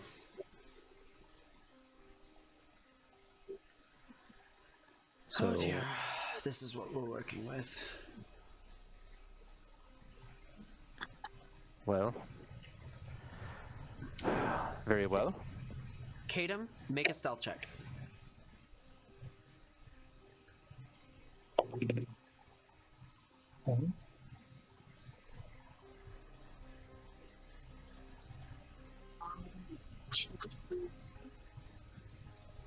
That is a 6 for a 15. Expertise. Kadam. Just rogue things. Yeah. Kadam, as you make your way in, you just barely sneak past the guard. Lucky for you, the only person to spot you is Monica. So as you make your way in, Monica kind of comes back, and with the jury distracted watching Paru, she looks over. She kind of like goes over to Marisol and whispers something, and Monica kind of makes her way over to you, Kadam, and says, "Well, if it isn't you here, I imagine you're not supposed to be." She kind of like leans up against the wall to a pillar that you're hiding behind. I'm not supposed to be here. Thank you for your cooperation. Understood. You're good with your hands, right? Of course. Could you switch books out? Of course. What am I getting into to switch them out of? I've noticed that you don't look like yourself. Can you look like me? Yes. Wonderful. And with that, she ducks behind the pillar, rolling a stealth check. Heck yeah! Would I have been able to roll a perception Oh check? yeah, you can 100% roll for this. Oh, I hit a nat 20.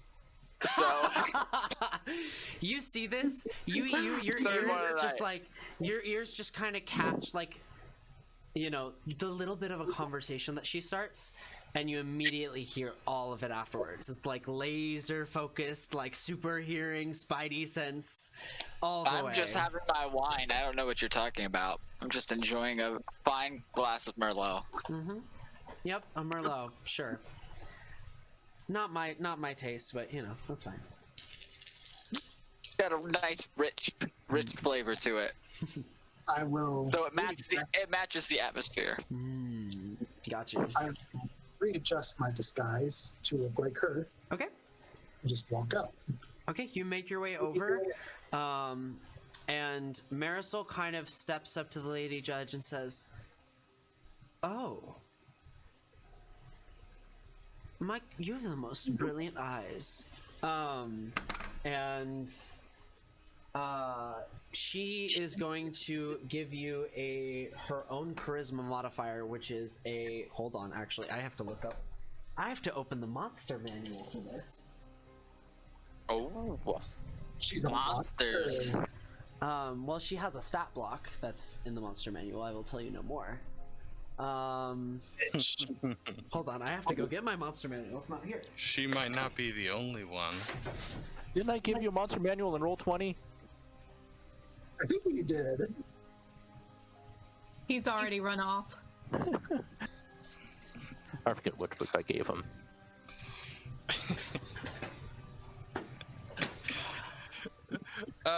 What do you want to Sorry, I bet? didn't have all my textbooks at the hand. Iklin and Yeah. Orphan are gonna room botch this prepping. whole trial. It's gonna be fantastic. I get, So I'm doing professional. my damnedest to make sure this doesn't happen. Oh yeah, I'm sure. Nice, cool. It opened up right to it. So yeah, she's gonna add a +4 to your sleight of hand check. Okay. I will. Let me check one last thing here.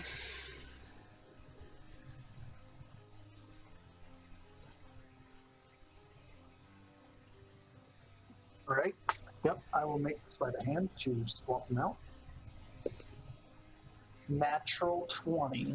Wow! That is You guys need to take pictures of these. We need like a session I- 6 photo I album have of all not our natural touched this. 20s. Yeah, I have not touched this. I will feel free to send pictures of every single one I roll. Please, okay, No seriously? touchy. No touchy. Every nat 20 from now on, we just need to take a picture of. I got it. I got you. so No with problem. modifiers. That is a 30. Yep. Nice. Jeez. You do it, Paru. You're holding the book. She makes the note about the eyes, and you look back, and you realize the book you have is a little different. That's weird. What happened? Keep it. And then I You walk hear in away. Kadim's voice from Monica. Keep it. What? What? Huh? What are you doing? Walk away to switch places with Monica again. Monica kind of rolls out from the pillar.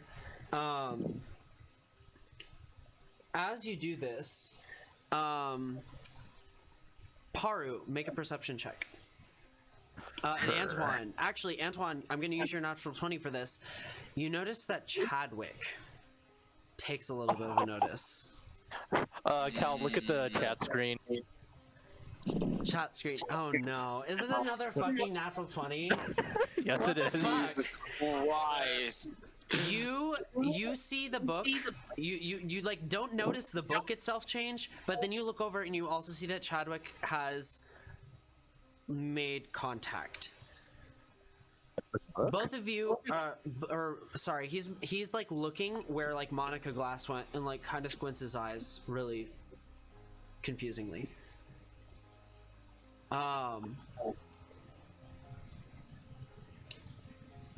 He's kind of begins making his way over to the Taxonari family. After the swap is done, I'm like going straight up because I'm assuming there's rafters up here, and I'm just going up. Just going up and hiding? Yeah, that's fair. I would. I'm assuming this is after I do some other separate things, but I would love to intercept Chadwick as he is moving Yeah. towards. Okay, so we'll get to that when we run through your things, and we'll have it just timed out in there. So Yep. with that kind of does end Kadim's go. That ends most of Paru's go. Except for we'll have some ending like conclusions where you guys get to make a plan, and then Orchid. It's at this point that the guy comes back and says, "We found you on the list. Just fucking go in. Sorry. Shit. Fuck. Wait.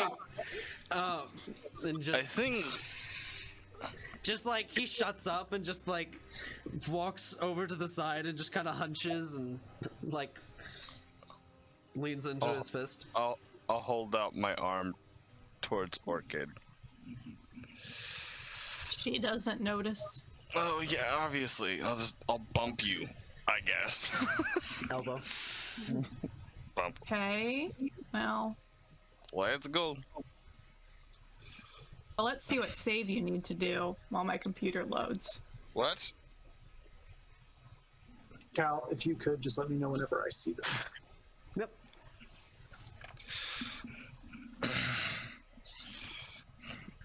What do you mean save? I don't like having to make a save. I don't like that. You touched her. Yeah. I know you You don't. don't touch I don't like people touching her. I know Don't you don't. touch without asking. If my computer would load, but that is what it is. Can always look on my phone. Will you kill me? Probably not. Is there wild magic surge? Am I being teleported to hell? Deserve nothing less. Actually, What's the save? well, it says I need to make a melee spell attack, but I feel like this is more appropriate for a save. Yeah, I agree. I'm with you, 100%. So I would have said a con, Okay, Oh, sounds good. okay. which is, hopefully not a problem for Iklin. Yeah, it's a problem. 9. Oh. Suddenly. I guess I rolled a 3. So, 9. Everything roll 20 related is just loading. Guessing my spell save DC is above a 9. But for some reason, I'm gonna have to like reload roll 20 or something. Your spell save DC is 14, Okay. so I don't think I have con with advantage, because I don't... no, but you can re-roll this Constitution saving throw. Yeah, might as well. No, Sorry, I I'm gonna try can't. to get a roll 20 again. No, I can't. It has to be... I'm pretty sure it has to be declared No, it before I doesn't. know results. It's a re-roll. Great. It's not advantage, it's a re-roll. Cool. Yep, I'll do it. I know, because I designed the I ability. still failed. Got an 11. Okay. What does he deal with? I'm working on it. I reopen roll 20 and things are moving now. Iklin is now paralyzed from the waist down. Good thing his advanced medical degree will get him out of this. I don't know what you're talking about. Wow.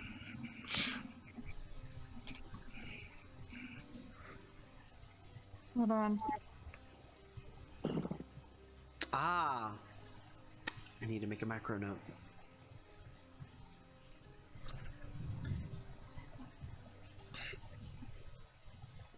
That is, you actually end up taking 9 lightning damage Ooh. as you touch her.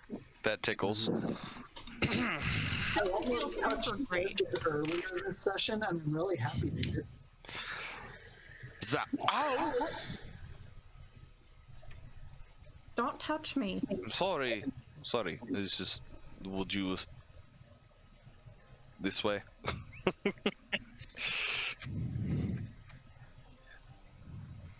You don't have to come in now. You could just stay in the audience. Pretty sure I was part of the note. Yeah, well, so is Kadum. I don't Yeah. hear him around anymore.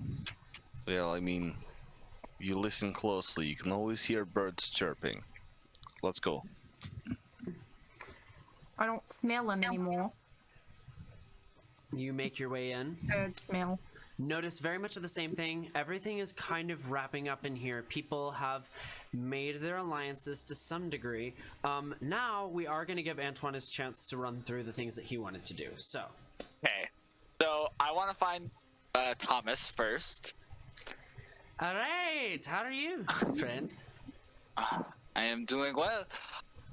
You know, we never finished our last chess match. Yes, I believe. I mean, you are going to lose, but Oh, no, friend. I think you have that wrong. well, I mean, there was no way that you could have been prepared for my rook, and I'm going to just slip him one of the two letters that was for Orchid and the rest of them, the one with the bird insignia on it. Okay. And just slip it to him very discreetly. As discreetly as I can. Okay. I don't think you understood what you just did. He kind of like, he slyly takes it and, you know, kind of holds it under his arm a little bit to where, like, you can't even see it. And he looks at you and says, you always were a lucky one. Should I look at this now? Take a gaze at what lies in front of us.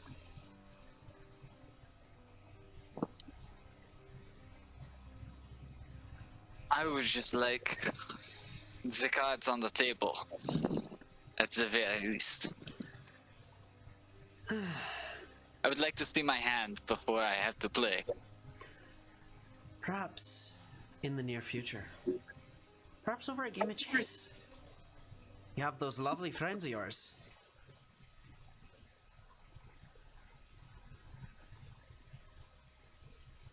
Perhaps over a drink right now. I don't see what is keeping us.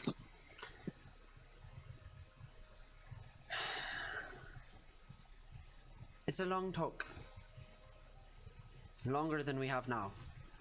And, based off of what I understand of your situation, you have a couple of things on your list you're going to want to check off before we head back into that room.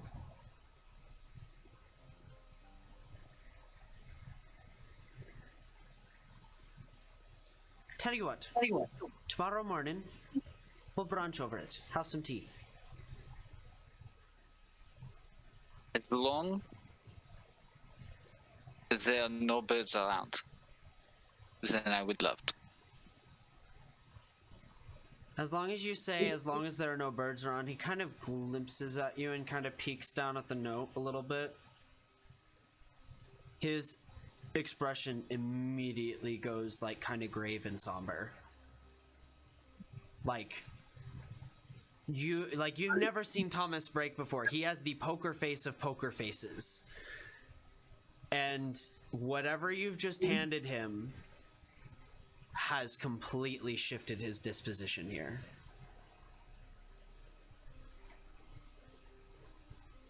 Look. If birds scare you, then how can we enjoy the finest of the food? And I will try and slip the paper back from him. You kind of like this one's a little more difficult because Okay. you're trying to communicate with him, like not like, you know, in a way that, you know, you're able to take it from him. This one I will require a sleight of hand check. Before we were using Thomas's sleight of hand check, which is Okay, very cool. high. Oh, that's really bad, but thank God for that. That's a 13. Okay. You kind of pull it, and like the paper tears and makes a little bit of a noise as you do so. And everyone says, "Ah." He kind of like looks down at like a piece of paper on the ground and says, "Ah, dropped it." Kind of like flicks his fingers and pulls it out of nowhere and puts it back under his thing. He says, "I'll hold on to this until tea."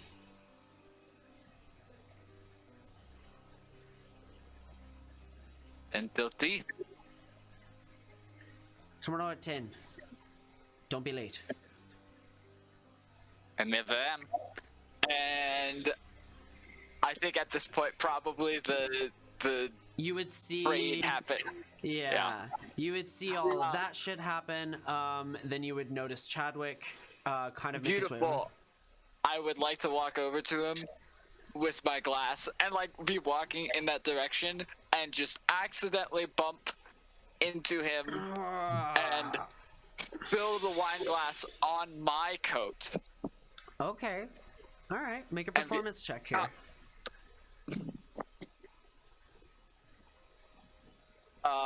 14. 14. Okay. It says, Oh, I just had this cleaned yesterday. I'm sorry. Was kind of trying to go talk to Texanaris. I wanted to give him my condolences. And Chadwick is Chadwick is a very built gentleman, very muscular, kind of the opposite of Calland in that way. Whereas he was frail. Chadwick very much got the other end of the coin. Chadwick was always kind of the golden child, if you will, from what you remember, and so. You're saying Chadwick is a Chad? Maybe a little. I really didn't make that connection till now. Let me. I should be watching where I'm going. Sorry, I'm a little distracted. Let me. It is okay. It is okay, my friend. And I'll like try and like air it out. But I'm basically trying to fill up as much time as possible so that he can't talk to the family before the recess ends. I'll say, with this time and your talent as Antoine, you're able to kind of stall him for a bit of time until now we're kind of closing in. At this point, Orchid, Kadem, Iklin, and Paru. Kadem, you notice them walk in. What do you do? You said that was a trigger for you. Flies down with a message. Okay. And the message says, and it will land on Iklin, and it will say, I fixed what I need to. Paru should be good now.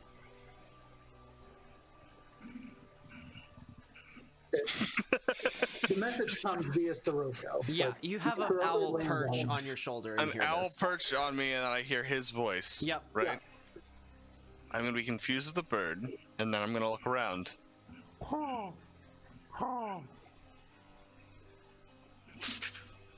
Flies off. With that, Kadem, do you descend? I will watch them and make sure they leave quiet Okay. as well. At this point, Paru, Orchid, Iklin, Antoine, or maybe not so much Antoine, but all of you have the chance to kind of talk with each other, Monica and Marisol. What would you all like to do? Oh, Paru's there. Well, Iklin and Orchid are there with Paru and Antoine now? So Orchid and Iklin made their way in. Okay. Kadem did his thing, is up in the rafters. They are now in the same space. So Okay. what would primarily the three of you as Paru, Iklin, and Orchid want to do here? You have maybe a minute left within this recess. Paru will just go to Iklin and Orchid and say, "It is nice to see you. Thank you for coming by."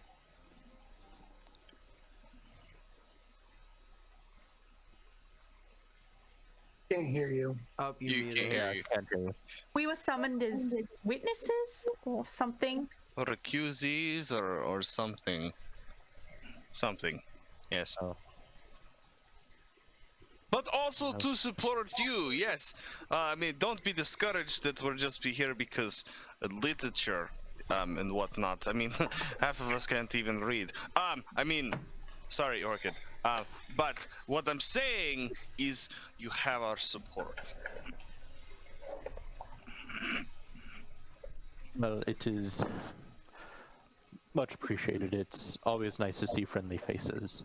Of course. I feel like you're glaring at me. Are you glaring at me? If you're Don't talk like you're a dead man already, Paru. I don't think I am. I am sure that the truth will be seen. Don't worry. If you all get arrested, I won't be. And I have a plan. So, it's fine. Well, I am not concerned. Where Captain Marisol and Monica Glass? I'm right here, Jojo. Oh, hello, Captain. Hi. Anyways, do you all have anything to contribute? Well, I've been called as an eyewitness. Oh, to Or- Maybe an ear witness, not sure. Well, whatever you do, don't incriminate each other and don't incriminate yourselves, and we should be fine. Right, so how saying that Christus stabbed Paru first, is that incriminating anyone? Maybe you just shouldn't talk, my love. She stabbed him. I threw him on the table to We make sure he will- didn't die. We will I'm going to tell the deviate. truth if I'm asked. Look, Orchid, if you want to get out of this alive, if you want to get out of this together, you're going to have to listen to us. Since when do you care? She is apparently being paid to care right now. Exactly, I have no stakes, personally. Insight check. Go for it. I'm curious about this one because I know. Gal, you do not have the best poker face. Oh no, you don't think this is purposeful? 17. You don't think this is on purpose? 17? Okay. Yeah. Something about this feels personal to you, to her, best as you can tell. Well, we all know the saying, if you pay a man enough, he'll walk barefoot through hell. So, I have not heard that saying. oh, well, it's true. You can't stop me from telling the truth if somebody asks. Orchid.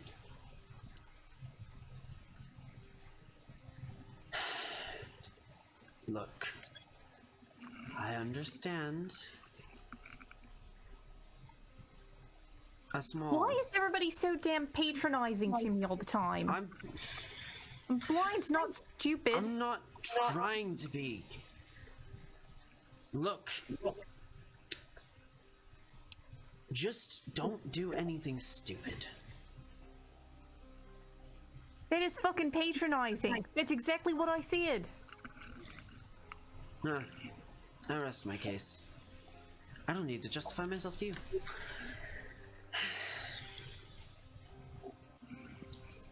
Aiden is going to So- go down in the rafters. So, do we get a glass of wine? Or, and I'll walk kind of over towards Antoine. Lady Justice looks at you all weird as fuck and just kind of points over to a table where there are a bunch of glasses of wine. Fantastic. Paru will just say, as quietly as possible to Orchid, he just says, I just don't want to see anything bad happen to you. You don't deserve it. You didn't do anything. I did. I get something. It is justice. It's starting to feel like,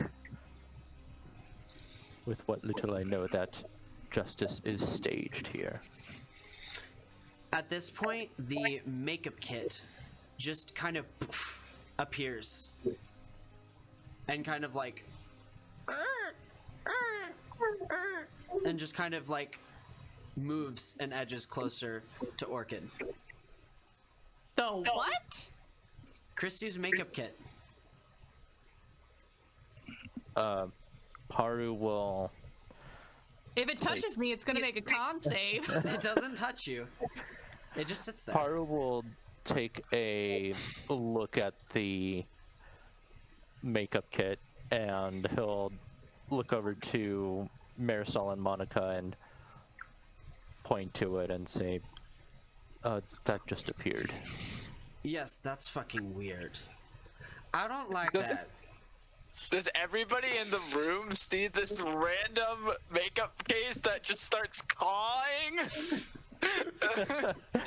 I think it's supposed to be like screeching like across the Yeah, desk. I it's think like that's the sound screeching he was across the going for. floor. I Everybody. use ethereal vision. Ah, there you go. Okay. Yes, I got this. As it screeches across the floor, everybody kind of looks at it. Amaro looks like she looks so scared. Amaro, like there's those of you who see her reaction, like this is such an obvious thing. I would allow each of you to roll an insight check on one of the people here if you want, but you have to pick which one you want to roll an insight on. Ooh. Can I use ethereal vision? Because that's what I was doing. I'm not inciting. Yes, you would use ethereal, so you're not going to insight. You're going to No, I'm ethereal vision. I would guess I can't, so. I would say that there's an audible reaction. I would say you especially could definitely, you could insight Amaryl if you wanted in this situation, but it would be limited to just Okay. Amaryl. Because that would be the sound I recognize. Yeah, that's kind of what I'm thinking. You would recognize her sound. You know her pretty well. I'm Or relatively inciting Chadwick Okay. because I'm right next to him and because he knows something. And that's a solid 7, so not very good. What happened to all these natural Hard to 20s? read. I know. Oh. We were stacked like 2 minutes ago. Yeah, no kidding. I know. 16 for Nyara. Okay. I will read the justice. Ooh, okay. Ooh, good choice. That is a very interesting choice. That is a 16 plus Oh, shit. 18 total. Okay, so justice, because it's the most straightforward, I'm gonna do that one first. You detect a shift in her perhaps disposition towards this case. You watch her as she kind of looks at Paru, and she has a softened gaze about her. Not sure what that means, but that's kind of vague of what you get from her. Orchid, the sounds that Nyara make sound like this, it sounds like she's being threatened. She feels threatened in this moment. Maybe not entirely sure why, but that's what you get from her. Paru? Paru is going to insight check the prosecutors, Christie's parents. Well, the mother, more specifically. Okay, good. That's a really good choice. That's a very good choice. And I'm not going There's to the tell you natural why. 20. Nice. Ah, You cannot get off the 25. Out here. wow, we need to count how many natural 20s we've had this session. He's got 3. Guys, we're gonna have I have we're gonna 3 have on screen. like we're gonna have 10 natural ones next session. I know, It's right? gonna be really bad. I don't think it, There's another group on roll 20 tonight that's having a really bad time. Yeah, someone's not having a fun game. It's Yeah. like every time right before David rolls too. It's like Yeah. natural one, he gets the natural 20. Yep. Whew, this is I mean, a good Ikon's session. not rolling the best. Everyone This else is is rolling really good, so. Spicy. Okay. I don't know. So, Madame Taxonari. Ooh. In this situation, I mean, you don't get a whole bunch because it's just her reaction to the situation. But what you glean from here. Ooh. I need to roll to see how well she composes. Okay. What was your roll one more time? Natural 20 for a total of 25. 25. Taxonari has this look of fear. She looks at the case, and there's a moment of recognition. And she subtly recomposes, but she is not happy that she has seen this. This is really upsetting her. Ooh. This shouldn't be happening. This violates everything. It's almost like it's ruining her plan.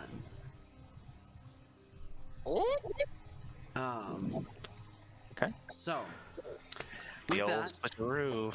the recess ends, and Wait. in various what? Ethereal vision. Ethereal vision. Sorry. Christu is like pushing, like she's pushing the case towards Orchid. She tries to like grab it and lift it up, and it doesn't. It seems like she has some limitation to her physical, what's the word?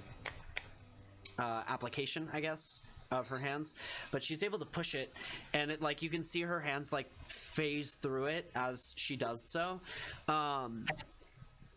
She kind of like meets eyes with you and says, like, mouths some words.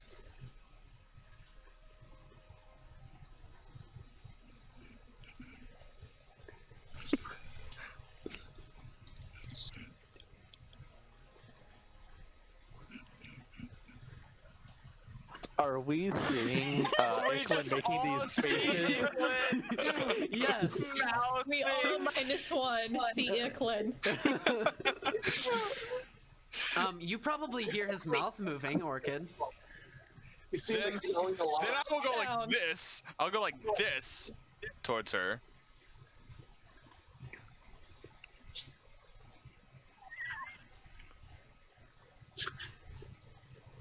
Then I will show my hand. My hand will then turn blue. Then I will point at her.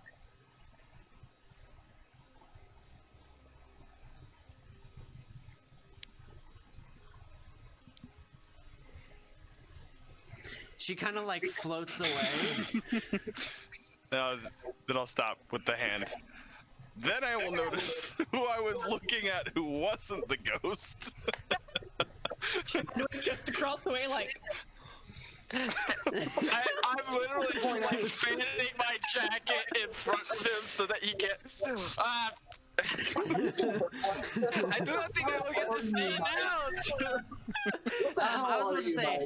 I was about to say, Chadwick always keeps a little bit of like, cleaning material, like cleaning, like a Tide marker, if you will.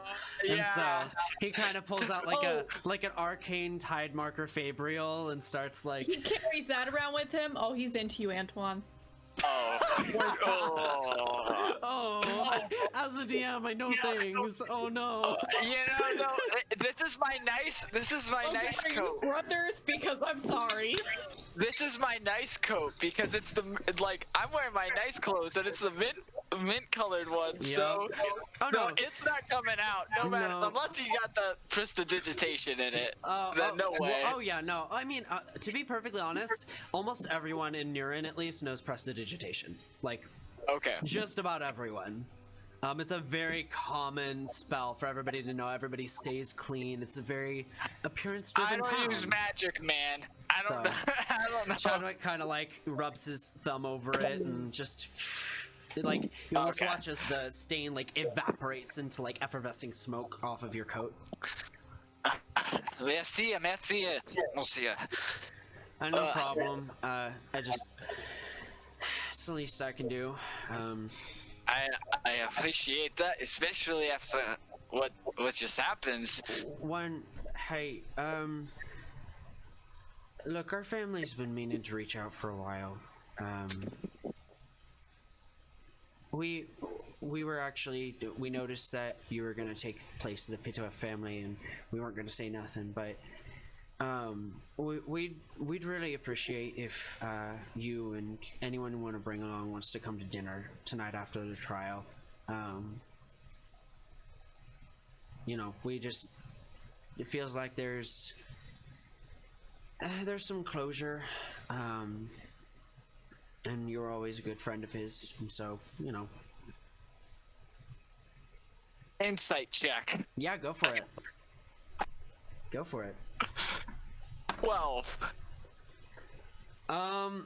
Best as you can tell, he's genuine. He's a little difficult to read, but you get the feeling he's not great at faking things. He's not somebody who pretends or has to ever pretend. So, Well, I would have to check my my schedule, of course. Who else would be at this engagement, if you do not mind me asking? Well, we've been trying to reach out, you know, especially Well, it is after just last me night. it is just me that is being invited. Or Well, for this dinner, yes. Tonight we have no other plans. We just noticed we were going to be in the same place, and my parents were just like, "Oh, well, this is a good time. Maybe it's time we talk about it." You know, it's been a while. It's kind of a weird, let's think about it. yeah, weird place to talk about it, but they asked me to ask you, so. Well, we will talk about it more when less pressing matters are to be attended to. And I'll put on my coat, and I will finish what wine remains in my glass, and start moving back to the chamber. Perfect. Hey guys. All right, thank you so much for watching. We are going to end tonight. We just kind of had a conversation, and for tonight, it is very late for some of us, so we're going to say goodbye to you all, but we are very excited to see you next weekend. Watch our channel for music updates and everything like that, and see you next Wednesday. Links in the Tune in next description. week. Woo. Good night. Bye.